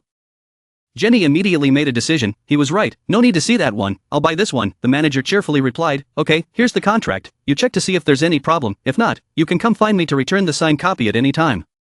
Because he had just closed the deal, he was also very happy, this Jenny was really easy to talk to, with a few more customers like this, I'd be rich. After a while of discussion, the contract was also approved. Jenny hugged her sister's arm and excitedly expressed, the contract is signed, the house is done, starting from today, I, Jenny, am the one who has a house. Jill, do you see, I have my own house, I have a house. Jill did not seem very happy and said, you see, congratulations, in her heart she firmly believed the words, have a house. Jenny still couldn't contain her excitement as she boasted to Lelisa, my lord, I have a home. Lelisa happily said for her, as expected of Jenny, I'm very proud of you. Jill sadly thought to herself, Jenny, so all this time, you never considered the palace your home. She recalled the past, how Jenny had suffered. She was wrongly accused of taking another princess's food, when it was originally hers. That's right, Jenny had suffered so much in that cold castle, how could she hope that she would consider that place home? Jenny still didn't know what her sister was thinking, her eyes were still filled with determination. Wait until I finish arranging this place, I will invite everyone to be guests. Jill saw this and reassured herself, she was living happily there. Not only did she have friends, she could draw every day and do the work she liked. She also had a home. Would Jenny not return to Larson in the future? No, she couldn't think too much, she had to think of a way to confirm it. Elsa looked at Jill, who seemed unhappy, and could somewhat guess what was going on. Jill liked Jenny so much that Jenny bought a house here. Jill was afraid that she would not feel comfortable. She immediately stood up and suggested, having a house of her own felt very good, even I was a little tempted. I also had to go take a look around. Jenny happily agreed, let's go, Lady Elsa. This dining table, can spread the tablecloth first, then put the vase in the middle. Jill, what do you think? Jill shyly replied, I think it's very good. Suddenly, Princess Jill asked, Jenny, aren't you going back to Larson? Hearing her question, Jenny suddenly fell silent. A few seconds later, she nodded and replied, I don't want to go back. For me, there's nothing left to miss about that place anymore. Jill muttered silently, indeed. Jenny walked over and hugged her to comfort her. Of course, except for you and my mother. On my mother's death anniversary, I will definitely come back. As for you, whenever you miss me, I will come back too. Don't cry, Jill said. I won't cry. Jenny added, moreover, even if I don't go back, you can still come here. Could it be that after returning home, you will forget all your friends in Han Dynasty? Speaking of which, you can only stay in Larson for the first half of the year, and in Han Dynasty for the second half. Jill's mood is better than expected. Jenny is so attentive, it will be a loss, adding to her personality that doesn't like to talk. Later on she will live here by herself, no one will know if she is bullied. She suddenly realized something and suddenly became excited. Jenny originally liked His Majesty Lu Feng. Why don't she promote the two of them so that Jenny would have someone to take care of her? In the dining room of the city lord's mansion, the maid was setting the dishes on the table. Nicole instructed that Ellie and Flay soy milk be changed to fresh milk. Princess Jill walked over to say hello. Hello Nicole, why are there only a few people? Nicole replied, some of the young masters went to do morning exercises, some haven't woken up yet, they'll come one by one later. You woke up early today. Jill rushed to hug Nicole and flattered her. I dreamed that she cooked delicious food, I couldn't stand it, so I woke up early. Nicole happily patted her head and said, the big and delicious feast won't be until tomorrow afternoon. Come on, eat breakfast first. I won't get it for you, you can choose. Princess Jill then sat down at the table, thinking to herself, sorry Nicole, I lied to you, the reason I woke up early today is because I have a mission. For Jenny's future happy life, before teaming up with His Majesty Lu Feng and Jenny, I must test His Majesty Lu Feng. At this time, Lu Feng also came back from exercise. He walked out. Nicole immediately asked, Your Majesty, do you want to take a bath first? He replied, no need, I don't sweat much. Eat breakfast first. Nicole handed him a towel and said, if you don't take a bath then wipe yourself first. Lu Feng took it and leaned over to ask Princess Jill. Princess Jill looked at him and couldn't help but blush. His Majesty Lu Feng usually dressed so formally, but he didn't expect his figure to be so beautiful. She asked, His Majesty Lu Feng woke up early, did you go jogging? Lu Feng replied while wiping his sweat. That's right, he's too busy handling government affairs every day, so he can only spend the morning jogging to exercise. Jill looked at his body and blushed, feeling hot all over. This kind of handsome guy who doesn't reveal himself is commendable, what am I thinking? Calm down, His Majesty Lu Feng is persistent in exercising, ensuring good health, at least Jenny won't become a widow, perfect. At this time, Dees also came to report, young master, I'm back, the notice has been posted. Lu Feng immediately asked, how was the public's reaction to the implementation of the management of overseas workers? When she announced it, what was the atmosphere at the scene? Dees replied while eating. Many people were interested in the detailed notice, which made the staff very active, chewing up the corresponding laws and explaining them to the people. Oh right, I even went to the Foreign Affairs Department on purpose to take a look. There were many people there, there were ordinary people who wanted to ask for information, there were foreign businessmen who wanted to ask the foreign affairs staff to help recruit people, and there were also local companies. At that time, there were a lot of people there, they asked a lot of questions, but I didn't know the specific situation very well, I just stood outside for a while, completely unable to squeeze in. Right then, Lu Feng smiled and said, okay, I know, it's hard for you. Dees focused on looking at the hamburger in front of her, but didn't forget to reply, it's a small matter. After listening for a while, Princess Jill felt a little impressed and thought, His Majesty Lu Feng is really creating a law to build a structure to protect the interests of overseas workers. I thought he was joking, this law is not only a standard rule for overseas workers, it is also very easy to manage. His Majesty Lu Feng is truly good at governing the country. The Han dynasty will not easily fall. Jenny's future life will definitely be guaranteed. At this time, Jenny, Ellie, and Mina also arrived. Ellie sighed, "Hello, I'm so hungry." Jenny's eyes were dark with wonder. Why did everyone wake up so early today? Seeing that she looked tired, Lu Feng asked, "Jenny, why don't you look like you've had enough sleep?" Jenny yawned and explained, "Didn't I buy a house yesterday, then I was too excited that night and couldn't sleep." Princess Jill secretly gave a thumbs up, meticulous observation, and also knowing how to care for others, good. Ellie was surprised. "Jenny, you bought a house." Nicole was also surprised, "So fast?" Ellie was a little startled when she heard their question and replied, "Yes, yesterday Jill, Elsa, and I looked at the house together. We happened to see a house we liked, and the price was within our range, so we bought it." At that moment, Aunt Mai suddenly appeared behind her and asked, "Jenny, what are the current house prices?" Jenny was startled. Aunt Mai quickly explained, "I didn't mean to scare you, it's just that Neodai's children are about to get married, I should buy them a house. But I don't know what the situation is, can you tell me?" Jenny calmed down and said, "I'm fine, Aunt Mai, sit first." Ellie asked with some surprise, "Are you two Neodai brothers getting married soon?" Nicole was equally surprised and said, "I just heard this news too." Jenny sat down and analyzed for Aunt Mai. The house prices in each area are different. Generally speaking, the new area's house prices will be a bit lower. The closer to the city center, the more expensive it is. Choosing a house should be based on the person's needs. For example, at that time, I wanted to live closer to the city lord's mansion and the place where I taught, so I could move in quickly, so I chose a house in Jinshou district. Aunt Mai nodded, "I understand." Jenny continued, "If it's Neodai's group, I suggest choosing a house in Tantan area. 1. The house there is new houses respect new people. 2. The school there is newly built, the teaching staff is very good, it will be convenient for children to go to school in the future, that's all I know. For specifics, it's better for you to take the time to ask the seller." Hearing this advice, Aunt Mai happily expressed, "Okay, I remember, thank you, Miss Jenny."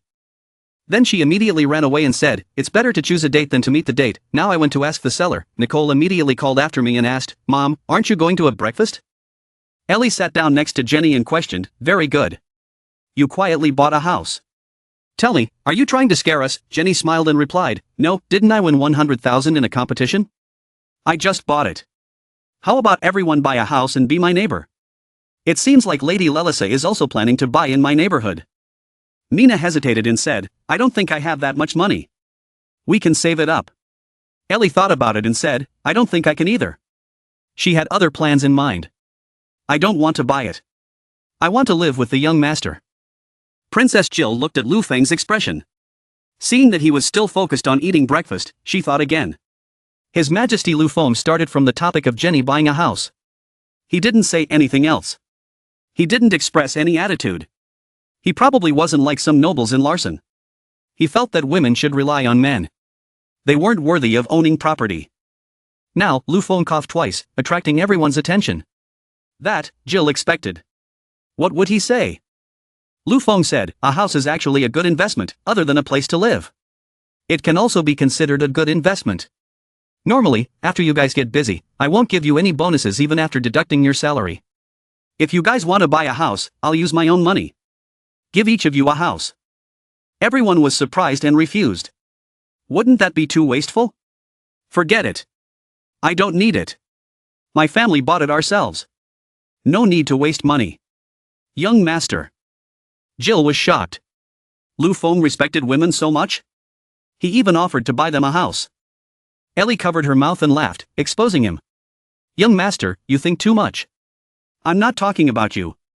You don't have that much money at all.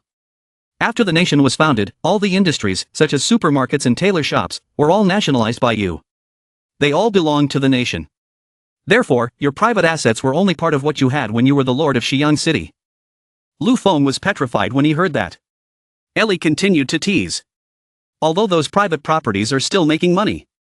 But once we pay for the castle's utilities, our daily expenses, and the salaries of others, there will only be a little left each month. You are the poorest among us." Lu Feng froze, as if he was sinking to the bottom of an abyss. Only after a while did he accept the truth. While munching on a bun, he said, "Since you've already spent it, then forget it. Money doesn't mean much to you anyway. It's better to keep it for the people to do more practical things." Princess Jill fell into deep thought. The nobles she met, from birth, were at the top of the pyramid, occupying most of the land and property. Some of them only knew how to enjoy the present, but maintained a strange kind of arrogance and ignorance towards the lower classes. A person's attitude towards the lower class determines the limits of his moral character. A person like Lu Feng, even if Jenny becomes old and unattractive in the future, will not mistreat her. I've decided, before I leave Chang'an City, I must find a cooperation opportunity for them. A while later, at Chang'an City's office building, Ellie asked for his opinion. Young master, the factory's expansion plan was submitted yesterday. What do you think, young master? If it's okay, I'll give them an answer today. Lu Feng replied. Very good, just follow their thoughts. Hearing that, Ellie couldn't help but feel happy. Okay, today's work is done. Lu Feng reminded her. Then you should rest first. Ellie propped her chin on her hand and tilted her head to ask softly. That's right, young master, tell me, if I buy a house, can I buy one for Elsa too? Lu Feng was surprised but then gave advice. Still thinking about the morning, if your financial situation allows, you can buy Elsa a house. Hearing this, Ellie became more determined. She decided. Okay, starting from today, I will save a surprise for Elsa. I wonder how she is doing, have the supplies and personnel we sent arrived yet? Lu Feng replied as he wrote, calculating the time, it should be soon, it's been a long time since they've seen each other, why don't you pick a day to go visit her, or tell her to come visit you? Ellie said a little sadly, unrealistic, we are so busy, where do we have time, besides, she is fighting a battle now, I will go there. Wouldn't that add to the chaos? If Sahara and Han Dynasty weren't so far apart, at least we could still meet up. Lu Feng gave her a plan and said, geographical distance cannot be shortened, but travel time can still be shortened. Ellie happily asked while holding the plan, the young master is planning to build a flight route between Han Dynasty and Sahara. If so, the half-month car trip can save 2 days, is that true or not? Lu Feng laughed and affirmed, of course it was true, this was a calculation based on the civilian spaceship Yuffie had just invented. Reading through the plan, Ellie wondered why it would take half a year to be implemented. He explained that to build an airport, a strong and stable government was needed. Now, in the Sahara, people lived in the steppe, and with the war, there was absolutely no stable place to live, and even the location of the airport was not yet discussed. Furthermore, ordinary people were not guilty, but keeping treasures was a crime, and airports were the most precious things to any country. Without a strong and stable government, it is absolutely impossible to ensure the safety of the airport. Hopefully Elsa's side will be favorable, so that the airport can be built soon. Ellie ate the cake, and after listening, she couldn't help but say excitedly. It must be smooth sailing, Elsa is so powerful, with the help of the young master, she defeated them. In the Sahara in Elsa's territory. Elsa was enjoying her meal, she glanced at Lisa and asked, have you eaten yet? Come and eat a little, after you finish eating, report to the main affairs. Hearing that, Lisa replied, Your Highness, I have eaten, moreover even if I haven't eaten, it would be impolite to eat at the same table with you. As soon as she finished speaking, Elsa picked up her bowl of rice and continued, okay, if she doesn't feel comfortable then that's it. Speaking of which, after we asked His Majesty Lu Feng for help, we used a plan to sow discord between the Maxi tribe and Xiaoqi, what was the result? Hearing that, Lisa immediately happily continued, the effect was very good. According to the detective's report, the Maxi tribe strongly believed in our cooperation with Xiaoqi, now the two tribes have turned against each other. Your Highness is really amazing, to be able to think of such a good idea. Hearing that, Elsa held a cup of tea in her hand and replied, then reported that both tribes had to rebuild to compete for resources. There would definitely be conflicts and suspicions between each other, but I was just releasing some news. Lisa continued, except for the wounded, our soldiers are ready to fight. Your Highness, how about we fight the Maxi tribe before the reinforcements arrive, to reduce their morale? As soon as she finished speaking, Elsa quickly replied, no, it's hard to guarantee that the two tribes won't make peace. Furthermore, our military force is right in front of us. It would be dangerous to send troops rashly. Reinforcements and supplies will definitely arrive in the next few days. Keep a close watch. Suddenly from outside, a young man rushed in and reported, Your Highness, there is a large group of people coming towards us. We don't know if they are friend or foe. Hearing this, Lisa frowned and said. It must not be a scheme to sow discord. Maxi and Xiaoqi attacked together. As soon as she finished speaking, Elsa loudly ordered, pass down the order, gather the troops, prepare to meet the enemy. Lisa, you follow me, we will go first to scout the situation. On the vast grassland, Lisa looked into the distance. She said, Your Highness, it's that group of people, 20 kilometers away, outside Elsa's territory. Seeing this, Elsa frowned and said, their flag is very similar to the Maxi tribe. As soon as she finished speaking, Lisa's face became tense and she quickly said, Your Highness, are those people from the Maxi tribe? They came with a fierce aura, should I immediately go back and call for someone? Hearing that, Elsa calmly replied, what's the rush? Wait for me to take a look. After saying that, Elsa took out her binoculars. She raised it to observe. Elsa seemed to have discovered something that surprised her. Seeing that, Lisa quickly asked, Your Highness. Surely they didn't really fight here together? Your Highness, say something, don't be silent. Hearing that, Elsa was silent for a long time. Then she said, what Maxi Chao Chi tribe, those are the centaurs of His Majesty Lu Feng. After saying that, Elsa immediately threw the binoculars towards Lisa. Lisa quickly caught it and replied, are they His Majesty Lu Feng's people? Having said that, Lisa raised her binoculars to observe. She happily exclaimed, it really is His Majesty Lu Feng's centaur, the flags of Han Dynasty and Maxi are really the same. Judging from this momentum, regardless of whether it was manpower or supplies, it was more than our reinforcements. His Majesty Lu Feng was too good to us. His Majesty Lu Feng must have helped us like this because he liked His Highness. Hearing this, Elsa felt embarrassed and coughed a few times. Then Elsa closed her eyes and said something, talking nonsense. At this time she was still in the mood to joke. Quickly go pick them up, after taking them to the camp, distribute the supplies. Bring the medicine to the hospital, find a camp for the Han Dynasty people to rest. Hearing that, Lisa immediately replied. Yes, then what about your Highness? As soon as she finished speaking, Elsa looked up at the sky and replied, of course I have more important things to do. If reinforcements have arrived, it's time to leave. Hearing that, Lisa asked curiously. Your Highness, didn't you just say there was danger? Suddenly, Elsa laughed loudly and said. Danger is relative, with support, danger will become opportunity. Hearing that, Elsa looked annoyed and shouted loudly. Stop dawdling, quickly go lead the way.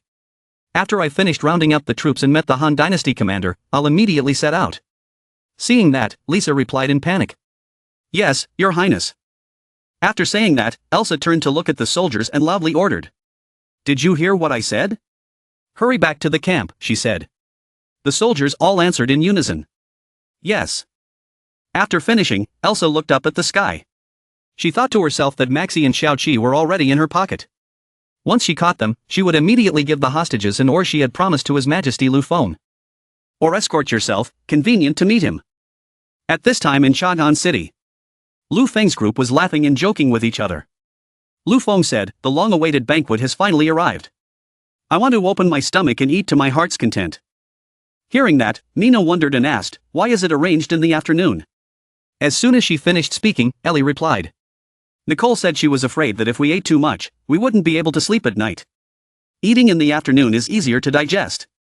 Jenny quickly continued, what kind of big party is it? I'm looking forward to it. Hearing that, Lu Feng replied. What kind of big party? Push the door open and you will know. Entering the room, a table was filled with a variety of food. Seeing this, Princess Jill's eyes lit up and she exclaimed, is this heaven? This is the first time she saw so many dishes. Wow, the way the dishes are prepared is so special. So many. Everyone was fascinated by the variety of food. It was irresistible. Seeing this, Nicole carried a tray of food to Lu Feng and said with a smile. Young master, why don't you go over there? What are you so silly about? Hearing this, Lu Feng smiled and replied. Nicole, you are really amazing. It's just that when I asked you what kind of party you wanted to have, you only mentioned morning tea. I didn't expect you to actually do it. Hearing this, Nicole happily replied. If young master wants to eat, I can do it. Then, Ellie asked innocently. Young master, Nicole, what are you two whispering about? Come here quickly. Seeing that, Nicole smiled and said. Why don't you guys eat? It won't taste good when it gets cold. Hearing that, Ellie put her hand on Nicole's shoulder and replied. You're the one who's having the hardest time. You haven't taken your seat yet. How dare we touch our chopsticks? As soon as she finished speaking, Mina said, yes, yes, Princess Jill continued. Sit down. Seeing that, Nicole continued. Today's big party was paid for by the young master. Can we invite the young master to say a few words? Hearing that, Mina smiled and replied. Okay.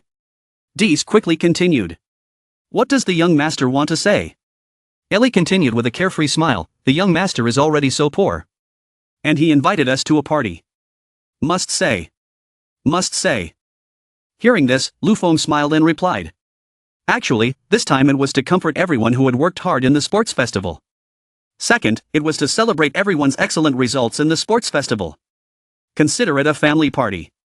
Moreover, the busy person was Nicole. He wouldn't say those words anymore. This kind of dish is a delicacy in my hometown, called morning tea. It implies starting a beautiful day. Although it's afternoon now, I'm here to wish everyone a beautiful day after this party. Hearing that, everyone happily replied. Young master really knows how to talk. Young masters, every day from now on will be good. I will always remember today. Thank you, young master. Suddenly Princess Jill realized something. She glared at Lu Feng, thinking to herself, if His Majesty Lu Feng said today was a good day. Why don't you help them today, so that Jenny can fulfill her wish of staying by His Majesty Lu Feng's side? Thinking this, Princess Jill immediately focused on enjoying the delicious food. After finishing eating, Dee sighed and said, it was so delicious. Nicole was right. She was indeed full. Ellie frowned and continued, no, I'm not full yet. Help me up, I can still eat. Hearing that, Lu Feng smiled and replied. Just now, Nicole went to ask for digestive soup. It shouldn't be that fast. If everyone is too full, why don't we do like Jenny and the others and go out for a walk? As soon as she finished speaking, Nina immediately stood up. She said, I have an idea. Ellie continued, I'm going too. I have to control myself. Dee suddenly turned to look at Lu Feng and asked.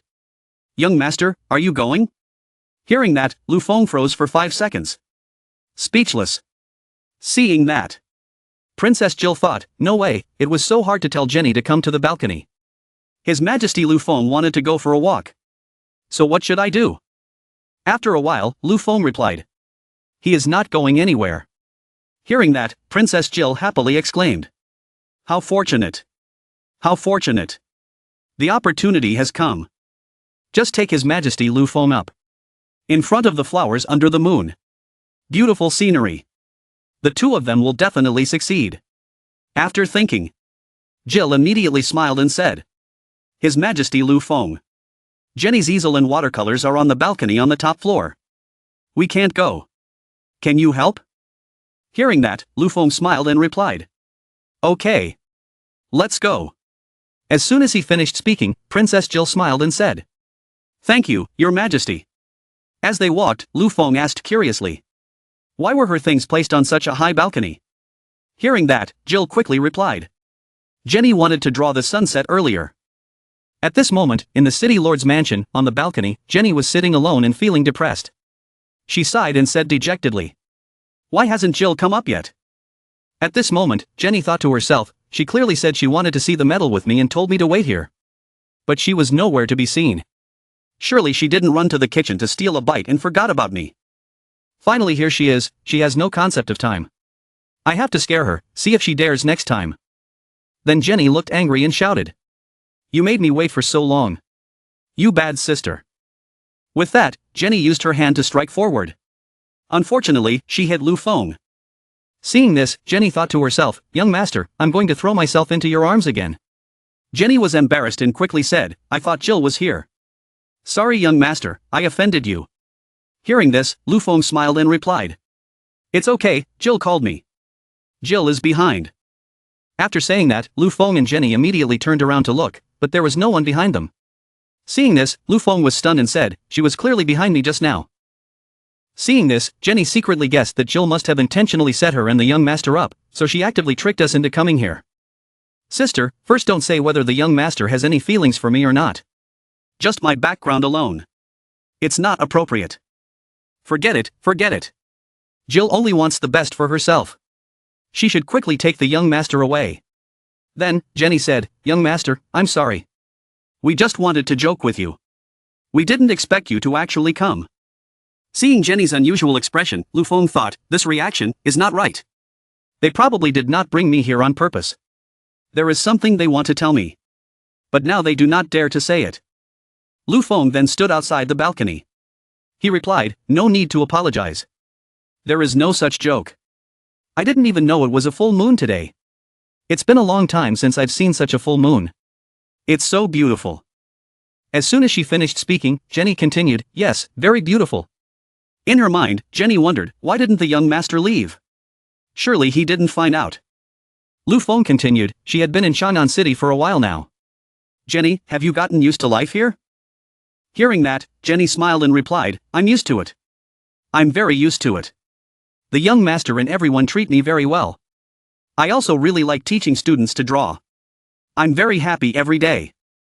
Hearing this, Lu Feng gently raised his hand to stroke Jenny's head and said, don't be nervous, I was just chatting casually. Seeing this, Jenny lowered her head, her expression thoughtful as she said to herself, I must have said it too perfectly, the young master didn't believe it. After thinking, Jenny hurriedly explained. To be honest, although it was fun here, sometimes I missed Larson. There were also people I cherished there, and sometimes remembering their expectations of me, I felt a little miserable.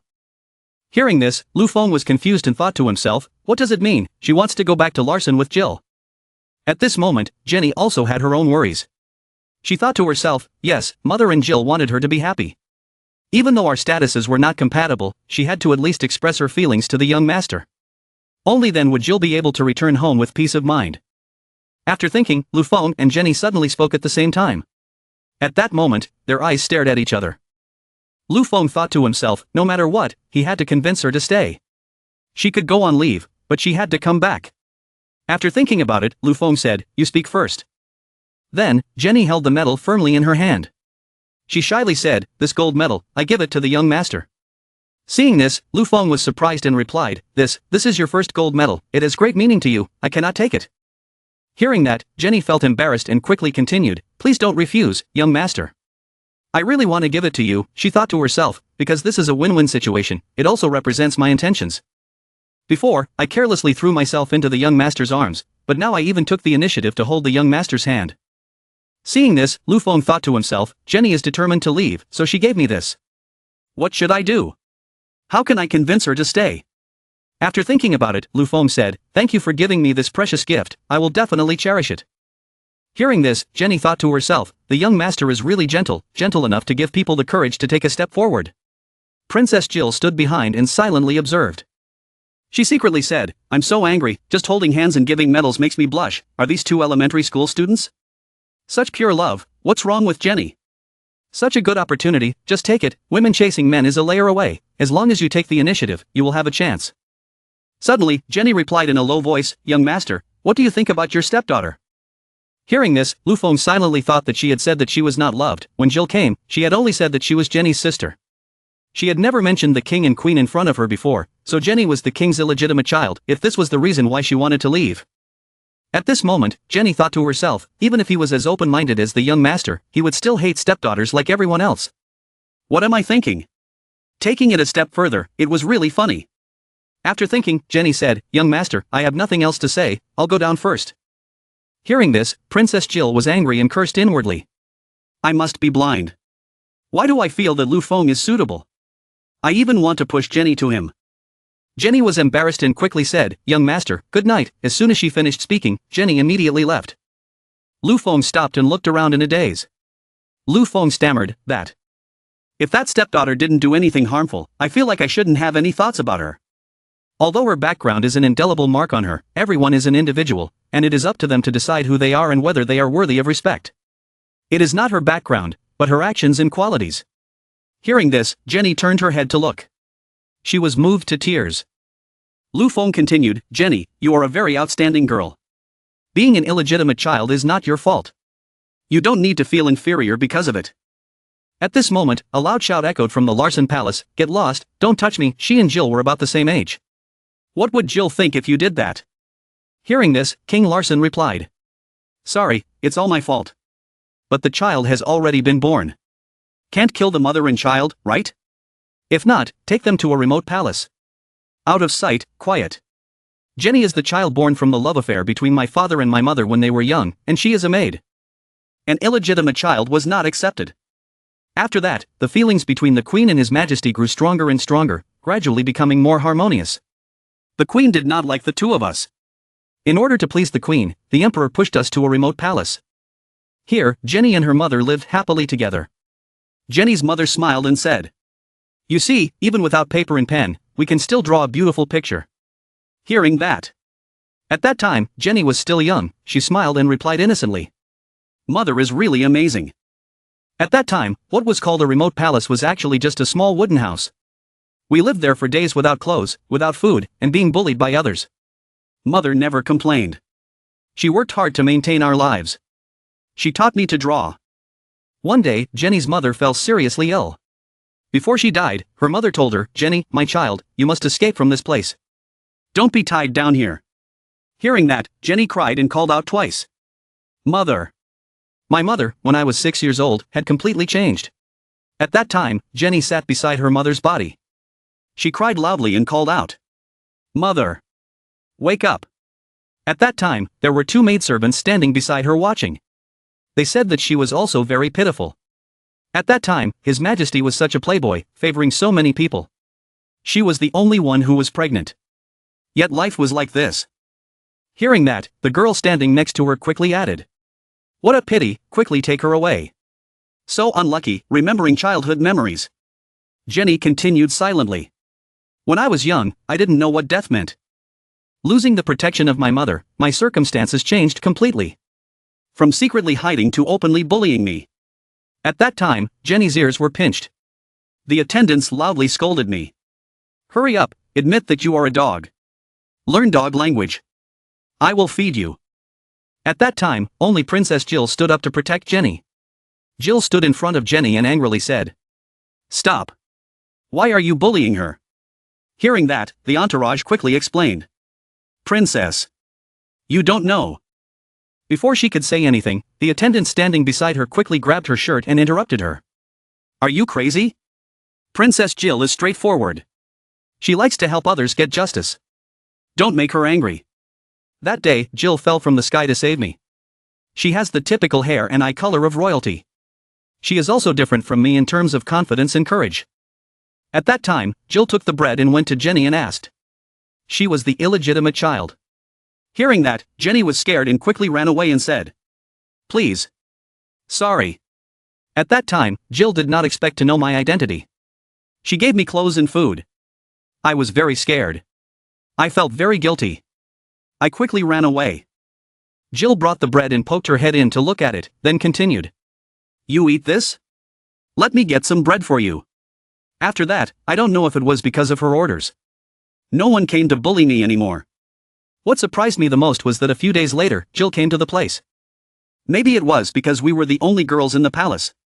She felt lonely, or maybe it was because of the noble upbringing of Her Majesty the Queen. She pretended not to see us, but she also did not agree to transfer her hatred to her most beloved daughter. Our feelings grew stronger and stronger.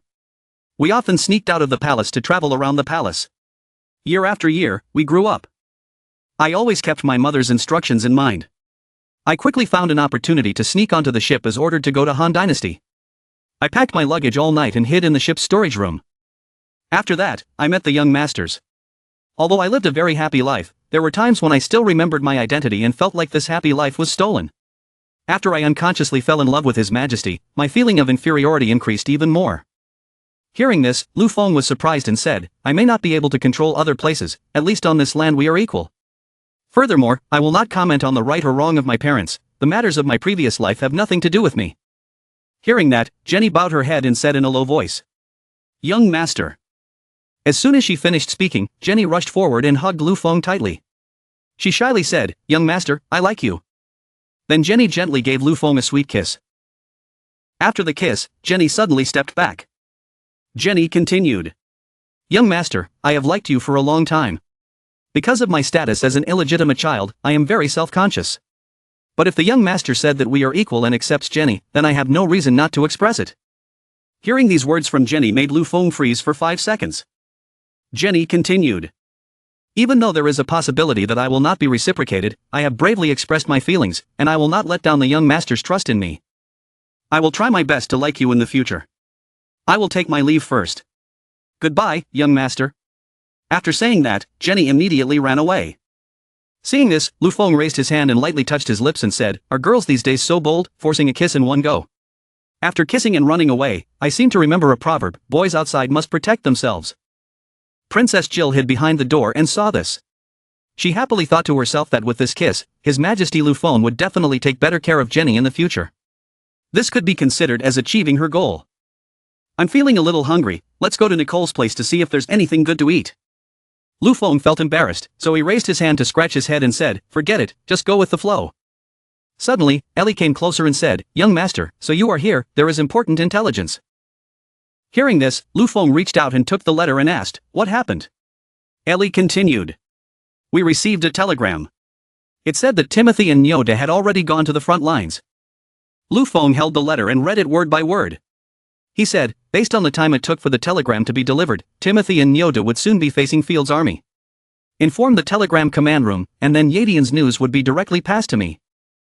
Furthermore, the Air Force is preparing and heading straight to Yadian combat field. On this side, Yadian, 5 kilometers outside Zilua City, the field army is gradually advancing. The subordinate beside Gry Deacon glanced over and said, "It's all thanks to your wise leadership that we've been winning battles after battles. As long as we can take Zilua City in front of us, then the Timothy territory's rear base will be in our pocket. Should we hold a celebration party then, sir?" Hearing that, Gry Deacon replied, "Don't let up. Zilua City is a place with natural and geographical advantages, easy to defend but difficult to attack, not easy to take down. Furthermore, although they have been winning battles recently, Timothy's guerrilla fighting methods have left our fighters very tired and in poor condition." As soon as he finished speaking, the close subordinate continued, "My lord, you are too modest and cautious. Not to mention, everyone is already familiar with the fighting style of the Timothy army. They have won consecutive battles within the past month. Although the fighters are a bit tired now, their morale is high, their fighting spirit is high, and they are fighting without stopping." After talking for a while, they finally arrived. Gry Deacon looked around and said, "We're here. After passing through this place, we'll be Zilua City." Seeing that, the subordinate said, "My lord, isn't the terrain of this narrow valley too dangerous? If there's an ambush, then," hearing that, Gry Deacon calmly replied, "Impossible." According to the intelligence, Timothy's defense line was broken and she had no strength to fight back, so she couldn't even increase her troops in Zilua City. Right now, Zilua City only had over 5,000 people stationed there. They were all just good at defense and not good at offense. Of course, they would never take the initiative to attack us. Zilua City is small, but it is a very important pass. As long as we can break through here, we can consider it as us grabbing Timothy by the neck. Just like that, we will charge in and attack the several rear strongholds of Timothy territory. Such an important position in the battle, she still doesn't take it seriously, she's too young. Could it be that because of consecutive defeats for a month, she has given up resisting? Gry Deacon stood on his horse, he raised his hand to the sky and said, speeding straight ahead, "Defeating Zilua City, everyone will get a reward." Hearing that, the soldiers behind immediately responded in unison. "Understood." In the sky, the eagle flies freely, it perches on the top of a high mountain. The bird stood beside Robin's group. At this moment, Robin was holding explosives in his hand. Then he started to light the fuse. Done, Robin threw down the explosives. He said with a look of delight, "Detonate." The explosives just fell down below. Outside Zilua City in Yadian, Gry Deacon was shouting at his soldiers to charge. Charge! Zilua City was ahead. The opportunity to gain military credit had come. All the soldiers shouted, "Charge! Kill them all!" But Gry Deacon's men had no idea that Timothy's subordinates were preparing explosives for an ambush. Timothy's soldiers were throwing grenades down below. Gry Deacon stopped his horse. He wondered, "What is this? Why does it feel dangerous?" Before Gry Deacon could figure out what the danger was, a series of explosions occurred before his eyes. Gry Deacon gritted his teeth in frustration. This thing, how can its power be this terrifying? What the hell is this? Damn it! I fell for it. Where did they get this weapon? They set such a trap. It's too late to turn back now. I can only charge forward. Gry Deacon loudly ordered the entire army. Everyone listen to the order and do not panic. Continue to move forward. Only by rushing out of the canyon can one survive. On the two slopes, a soldier worriedly said to his lord Robin, "My lord, they are indeed continuing to advance. The speed is very fast." Robin saw it too. It seems that this Gry Deacon is not bad. Quick reaction. Proper command. The people under his command are also very strong.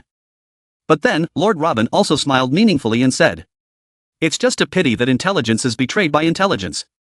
Pass the order down. All the fighters on the canyon immediately go down the mountain with me. Together take a shortcut and chase behind."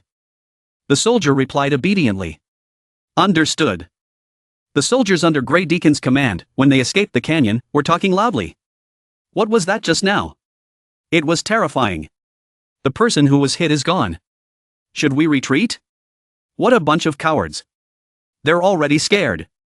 Gry Deacon felt uncomfortable seeing the soldiers talking to each other. He shouted, "Stop talking nonsense. Get in line. Be on guard." Just then, a voice rang out from behind Gry Deacon. "I thought you guys would be blown up a bit more before you could escape." "So it's your Highness Timothy." She sneered at Gry Deacon.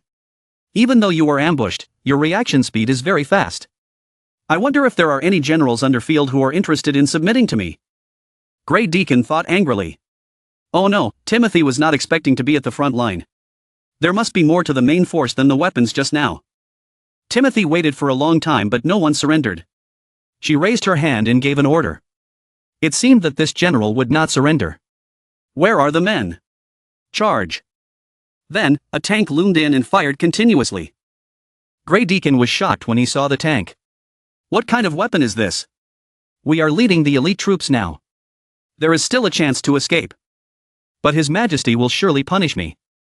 Only to see Gry Deacon's soldiers being pummeled by Timothy's tank. Nyo said to Timothy. Your Highness. We must have succeeded, right? Nyo also urged Timothy. He exploded twice in 10 minutes. It was enough to make their minds haunted. Your Highness. Let's start collecting the net. Timothy simply replied. It has already begun. Look. Timothy showed Nyo and Nyo more about Gry Deacon. From my experience, Gry Deacon has led battles many times. Even if he is limited by the shock of exploding bullets, he never runs away. On the contrary, he will lead the elite troops to continue to charge. Let's see the true strength of our weapons. Gry Deacon was screaming. He was loudly criticizing Timothy. This move again? You've seen us through. Gry Deacon led the elite troops to attack Timothy again. Seeing this, Manga nodded at Timothy's judgment. Your Highness. Your prediction was correct. They really did charge. Timothy then gave the order. Archers. Defend. Hundreds of thousands of arrows were fired from Timothy's side. Gry Deacon's soldiers were hit by arrows. They all screamed in pain and fell down. Gry Deacon continued to give orders. Accelerate forward.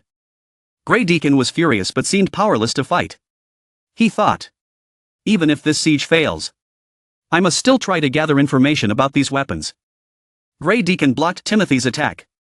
He thought about the weapons Timothy had. Not only were these monsters impenetrable to swords and spears, they also had cylinders that could shoot explosives. No wonder Timothy was so arrogant and domineering. On Timothy's side, Nyo took the lead. He shouted at the troops to advance and destroy Gry Deacon. Kill. Kill them all. Protect Ziluo City. Timothy, who was standing behind, also guessed their plot. Indeed, this unprecedented weapon had appeared. They would prioritize gathering intelligence. General Nyo. I will leave it to you next. Nyo advanced bravely. Your Highness. Please rest assured.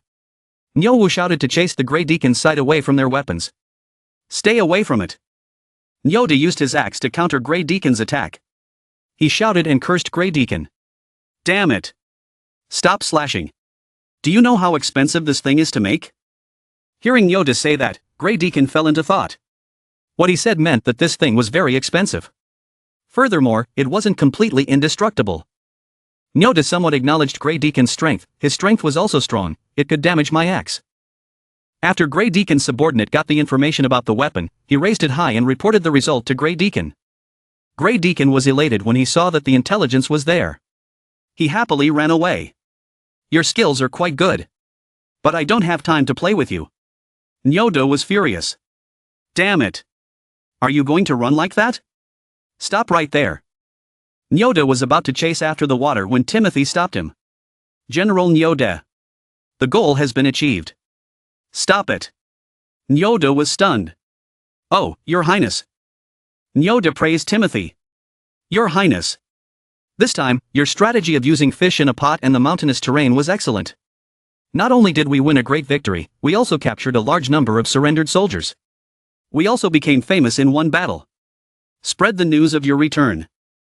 In front, the Gry Deacon soldiers who were captured by Timothy's soldiers were pleading miserably. Let me go. I will never surrender. Another soldier said. Please, sir. Spare me. We are also Timothy's subjects. You cannot harm us. Timothy was praised by Nyo. She just asked him curiously.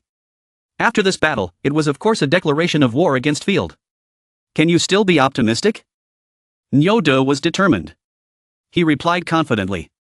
Of course. His Majesty and His Highness will join forces. In the future, it will definitely be like today. Winning every battle. Hearing Nyo's words, Gry Deacon's prisoners lost hope. Consecutive victories? Timothy thought pensively. But, even though the victory was easy, casualties could not be completely avoided. The scene shifts to 10 miles outside Zilluo City. Gry Deacon is waiting for intelligence from his subordinates. His subordinate, who had just been slapped by him, one cheek swollen, reported painfully. "My lord, the assembly is complete. 2,000 elite volunteers returned, more than 700 people." Gry Deacon was furious. He yelled and scolded. "Trash. Didn't I tell you guys to gather intelligence? Then return immediately?" Then he remembered something more important. He said, "Never mind. Where is the thing?" The subordinate was still kneeling. With trembling hands, he held out the mysterious box. "Here, my lord." Seeing the box, Gry Deacon's face brightened. "Good job. Take out the intelligence about the new weapon. Send this to His Majesty on a speeding horse." Finished speaking. Gry Deacon kept his grudge in mind. Today's grudge. We'll definitely avenge it another day. Just wait. I already know your trump card. Next time, let's see who has the last laugh. Back in Timothy's territory, Nyowu was eagerly telling the brothers in the barracks about the battle between Gry Deacon and Nyo Dai. Then that Gry Deacon pulled out his knife and slashed the armored car. Good stuff. Just a scratch. Then he and General Nyo fought. The two of them fought like a fireball. Everyone was excited to see what happened. What happened next? Tell me quickly. General Nyo is too strong. While Nyowu was chatting with everyone, Nyoda and Timothy walked over. Timothy was quite troubled. The prisoners were all Yadian civilians. How to deceive them was the problem. Nyoda comforted His Highness. Don't worry too much. There will be a solution. As for Nyowu, he was still quite engrossed. Nyowu said to everyone, "Don't think that fighting is the only thing that's powerful. Actually, the most powerful is His Highness. If it weren't for his brilliant plan to lure the army into a trap, we wouldn't have been able to go so smoothly." Several soldiers also chimed in with their opinions. His Highness is truly a cunning and deceitful person. Some reminded him of what he had just said. Do you know how to use idioms? Why would you use that to talk about His Highness? Seeing Nyowu busy telling stories, Nyoda was quite angry. This kid left Robin alone to clean up and arrange the prisoners. He himself was here bragging to the other soldiers. He deserved to be beaten. Timothy just smiled and stopped Nyoda. It's okay, General Nyoda. There's enough for Robin and the other fighters. Furthermore, did you notice? The majority of the people surrounding the area were the generals and civilians of Zilluo City. They did not participate in the battle. They were definitely very concerned about the situation on the battlefield. Letting them know some of the battle situation was also beneficial to stabilizing people's hearts. Just then, everyone saw Timothy and Nyoda. They all cheered. It was His Highness and General Nyoda who had returned. Your Highness. Your Highness. It all depends on Your Highness. Zilluo City can be kept. And there is also General Nyo. General Nyo has worked hard. Timothy smiled happily and thanked everyone. Everyone present here is my citizen. Protecting everyone. It's not a bit difficult. General Nyo. Don't you think so? General Nyo happily agreed. Yes. We can't refuse this. Everyone, don't be too polite. Her Highness Timothy did not want to talk any further. She made an excuse and bid everyone farewell. The battle had just ended. There were still many things to be resolved. We will go first. You guys go ahead and talk. There were some villagers who were reluctant. This villager said, Your Highness. Could you please wait for us for a moment? Timothy had no choice but to agree. Okay. Then the group of people ran off. They left a sentence. Your Highness, please wait here for a moment. Timothy was confused. What's wrong? What happened? That action of everyone made Nyo Dai also unclear. Nyo Dai and Timothy both looked towards Nyo Wu searching for an answer. Nyo Wu also did not understand. I did not understand either. But when they returned, they were already waiting here. They kept asking when His Highness would return. Where would he return from? After a while, people pushed carts in front of Timothy with bags of something. Timothy recognized at first glance that the marked bags were the ones we had just given them when we arrived in Zilluo City. Could it be? An old man with a cane took the lead and spoke. His Highness led troops to support Zilluo City. Seeing that we were not full, he immediately took out the general's military provisions and distributed them to us. His Highness has us in his heart. Everyone felt grateful, but we had thought carefully about this food. We could not take it. Timothy was a little sad. She replied, "This is. If you don't take it, then why is there also your food?" The old man happily explained to Timothy that this food was collected by us and given to His Majesty as military provisions. We, the young and old, are not fighting here. We just need enough food to eat now and next year. After the old man finished speaking, the villagers behind him also responded in agreement. That's right, Your Highness. All this food is for you. Only when you're full can you win the battle. It's best to beat them like today and make them run away. Timothy agreed with the people after hearing this. If you have said so, then I will accept it. She continued seriously, but I have one condition. If everyone runs out of food, don't just endure it. If you should report it, then report it. I don't want anyone to die of hunger. Everyone responded enthusiastically. Your Highness, rest assured. We can grow crops. You won't starve to death. We will grow crops to increase your food supply. You can fight the battle with peace of mind. Timothy heard this and turned to Nyoda. General Nyoda. This food is their goodwill. I cannot refuse. Can I trouble you to arrange for someone to receive it? Nyoda obeyed. Of course. The people saw that and volunteered to help. Your Highness. We can push the food over there. No need to call anyone. General Nyoda. Please lead the way. We will help you push it over there. Nyoda was also happy. Everyone come with me. Nyowu also added. The road is not wide. Everyone be careful not to push each other. Timothy looked at the people of Ziluo City. She just silently admired them. These people were so stupid that they were adorable. Night has fallen at the Ziluo City Lord's mansion. Robin is giving instructions to the guards. Field is a cunning man. He might send someone to sneak in. Everyone must be on their guard. Don't relax. The guards obey. Understood. Robin continued. As for the prisoners, it's also very troublesome to deal with. There might still be people from Black Iris inside. But His Highness will definitely take them in. At that moment, someone's shadow appeared in Timothy's study. He saw a shadow. He thought to himself. His Highness personally led a battle for the first time. He was busy again after returning. We advised him to rest. Why is there still a shadow in his study? Robin pressed himself against the wall. He silently observed the other person's movements. Could it be that Black Iris had snuck in? To steal our secrets? Robin cautiously held the knife behind him. He saw this figure walking towards where Timothy kept the documents. He hurried because he knew that was where His Highness kept the confidential documents. This person was definitely a spy. He shouted loudly and charged forward. Raise both hands high. Hold your head and sit down. You are surrounded. There is no escape. Just then, Timothy turned her head. She said to Robin. Robin, your eyesight seems to be getting a little worse. Robin was bewildered. Your Highness, why are you still here? Shouldn't you have gone to rest? Timothy replied sadly. Can't sleep. Headache. Get up and see the latest news. You can go back, I'm fine. Robin was extremely worried. Your Highness. You should go to bed early. If you can't sleep, you can burn incense to calm your nerves. You can't stay up all night like this. Timothy remained silent.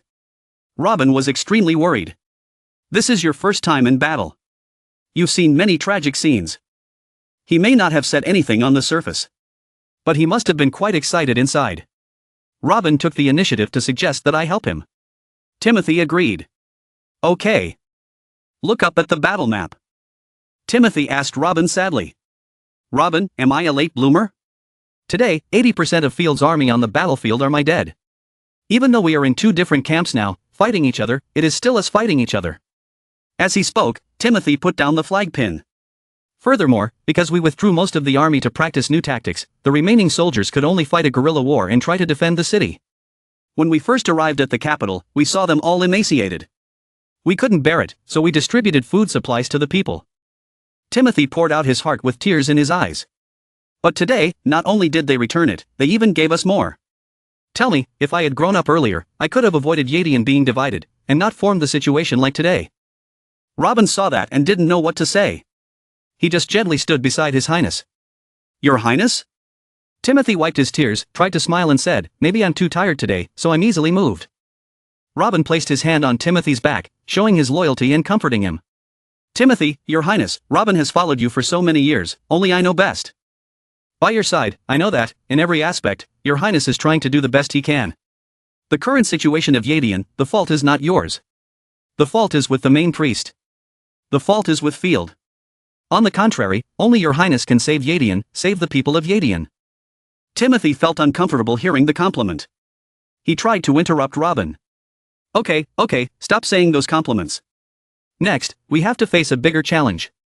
How to deal with it is still unknown. Robin just said, Your Highness, it was you who started it. Timothy is naughty, I don't know. Timothy then sat down to talk seriously with Robin.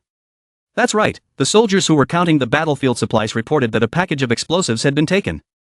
Robin replied, yes. At this point, Timothy felt secretly happy. No one expected that. The explosive package looked very ordinary, but only needed to be hit a certain number of times and with a certain intensity to explode. Think about it, that important thing. Gry Deacon would definitely give it to Field. Halfway through, it exploded, completely exploded. Field must be so angry. Scene changes to airport. Nicole happily advised the princess. The other 2 boxes are the beef jerky and fruit jam I prepared for the princess. Care must be taken to preserve them. Elsa also added to Jill's subordinate. Some of the goods have been shipped in advance. Everyone at the port should remember to check them. The subordinate then obeyed. Yes, my lord. On Jill and Jenny's side, Jill was talking to herself sadly. After coming to Chanan City for so long, she finally had to leave. Seeing that mood, Jenny just kept quiet and didn't know what to say. Jenny only knew that he hugged Jill and wished her a safe journey. Jill also happily responded to reassure Jenny. I heard this sentence at the farewell party until my ears were numb. I know. I will take good care of myself. Thinking back, a few days ago, Jill had specially invited everyone to her farewell party. I had already set a date for my departure. In order to avoid everyone not being able to have a perfect farewell that day, I decided to hold a farewell party 3 days later. The venue was the hotel over there. Seeing Jill and Jenny emotionally parting ways, Ellie from afar also admired Jill's thoughtfulness. Jill was really decisive in her work. She said goodbye first and then immediately organized a grand ball. Only thing. Then, Ellie came to Jill and said to her. Is there any problem with her calling someone who doesn't need to come today? Jill happily replied. No problem. It's not like we won't see each other again in the future, right? Then, Jill waved goodbye to everyone. The time was almost up.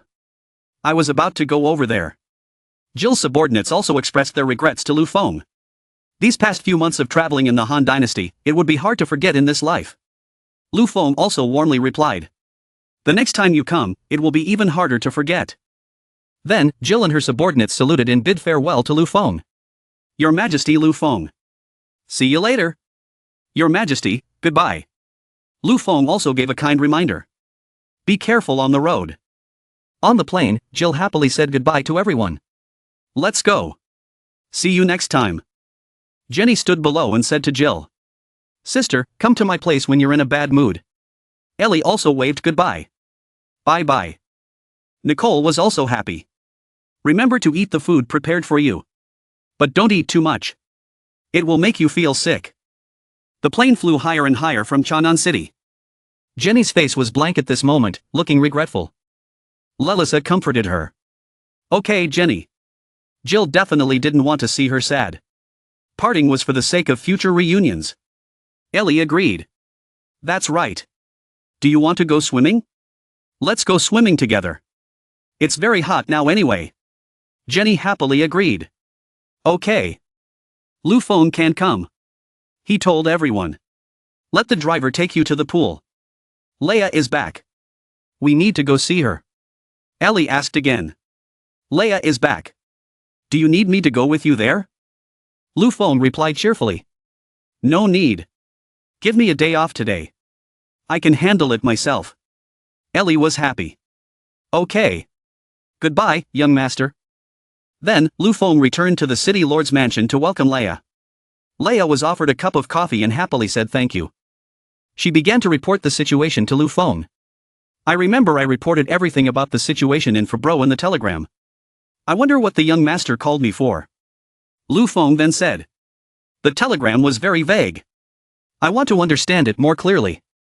Leia happily agreed. Okay. Then, while sipping her coffee, Leia recounted the details. Fabro's market was actually larger than we imagined. Furthermore, in addition to merchants, there were also nobles who wanted to cooperate with us. But I felt that they were not as strong and calm as they appeared on the surface. Putting the coffee cup down on the table, Leia slowly summarized. That's the general situation. If you want more details, I'll write a report for you later. Lu Feng actually wanted to stall for time. He replied to Leia perfunctorily. I know everything you said. You've worked hard. That said, Lu Feng's heart was burning. He was anxious inside. Why hasn't he arrived yet? Leia asked Lu Feng in confusion. What hasn't arrived yet? Lu Feng then told the truth. Flay has been waiting for her for a long time. When we returned to the city, we sent someone to inform her. Just then, Flay arrived. She stood by the door, calling her sister excitedly. Flay was overjoyed. She hugged Leia. I missed you so much. Leia was also happy and teased Flay. They were all grown up. Still so impulsive. Flay playfully used Lu Feng to increase his prestige. Young master doesn't mind. Right? Lu Feng generously replied. You two can relax a bit. As the elder sister, Leia had some advice for Lu Feng. Young master, if you spoil her too much, it will become a habit. Lu Feng smiled easily. How could that be? Flay was very understanding. Then little Flay grabbed Leia's hand and asked. Sister, I have something to ask your opinion. The young master's plan is to send the Air Force to Yadian. Can I come along? Leia answered frankly. No. Leia analyzed the reason why she did not agree to let Flay go. With the condition that his current health is not suitable for the front lines. At that time, he can participate in the rear support operation. Whether it is on the front lines or the rear, it is still a contribution, isn't it? Little Flay still tried to convince her sister. But look, my wings have grown back well. Leia was stunned when she saw Flay's wings. How was this possible? Little Flay bounced on her feet. Then Flay flew up and showed Leia a smile. If you don't believe me, I'll fly for you to see. Flay was so excited and confident. She didn't notice that she almost touched the ceiling light system. Lu Feng hurriedly said loudly. Be careful. But Flay dodged the collision. She said to Lu Feng. Young master, don't worry.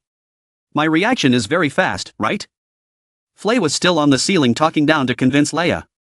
I'm very powerful now. Please agree with me. I really want to go with everyone. Lu Feng is worried about her safety. He tried to find a way to compromise. Be careful. Come down here and talk about it. Leia agreed after a while. Little Flay was overjoyed. Cheering loudly. Sis. Sis, you agree to let me go, right? Leia nodded slightly and replied with a yes, confirming her agreement. Flay's eyes were filled with happiness. He said with a twinkle. So happy. I'll go find the vice captain. Tell her about this. Let her arrange for me to join the team. Little Flay finished speaking and ran out. Lu Feng said to Leia. She wanted to go before. She came to beg me. I agreed with her. If she agreed, I would let her go on a mission. I thought you wouldn't let her go. Leia replied. I didn't want her to go at first either. Leia thought back to the scene. The bloody spear. Leia herself clipped Flay's wings, young master. Did you know? At first, to continue living, I could only cut off its wings with my own hands. Although she didn't say anything, she still admired everyone in the clan. That was something I felt guilty about her forever. Leia stood up from her chair and continued speaking to Lu Feng. I thought she would be like this forever. You helped Flay regrow her wings. And recover to this extent. Leia then knelt down to thank Lu Feng. Young master. I use the name of my clan's god. I will forever regard you as my master. You are everything to me. Lu Feng was stunned and replied. What are you talking about? No need. Lu Feng made it clear to Leia.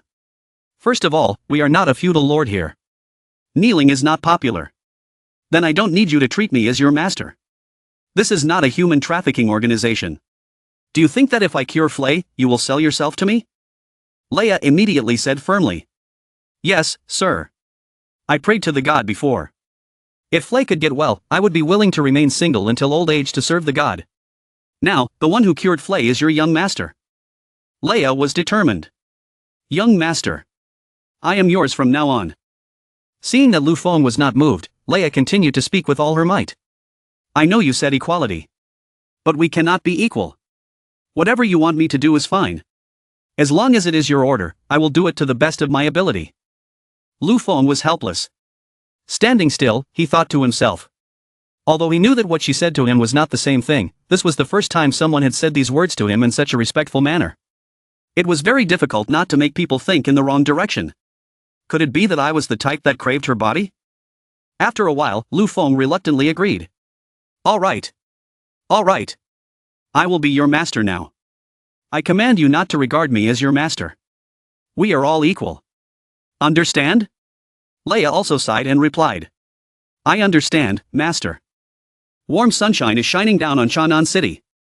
Lu Feng and Ellie were sitting in the car and trying their best to invite Bilis to go with them. Ellie gave Bilis a reason. Do we really need to go with them? Walking around alone isn't very fun. Lu Feng also added. It just so happens that we're not busy today. But Bilis refused to come along. No need. It's just been a long time since I've been to Chang'an City. I just wanted to see what's new recently. It's nothing important. No need to bother everyone. Bilis smiled and waved goodbye. I'm going out. Have a good time, everyone.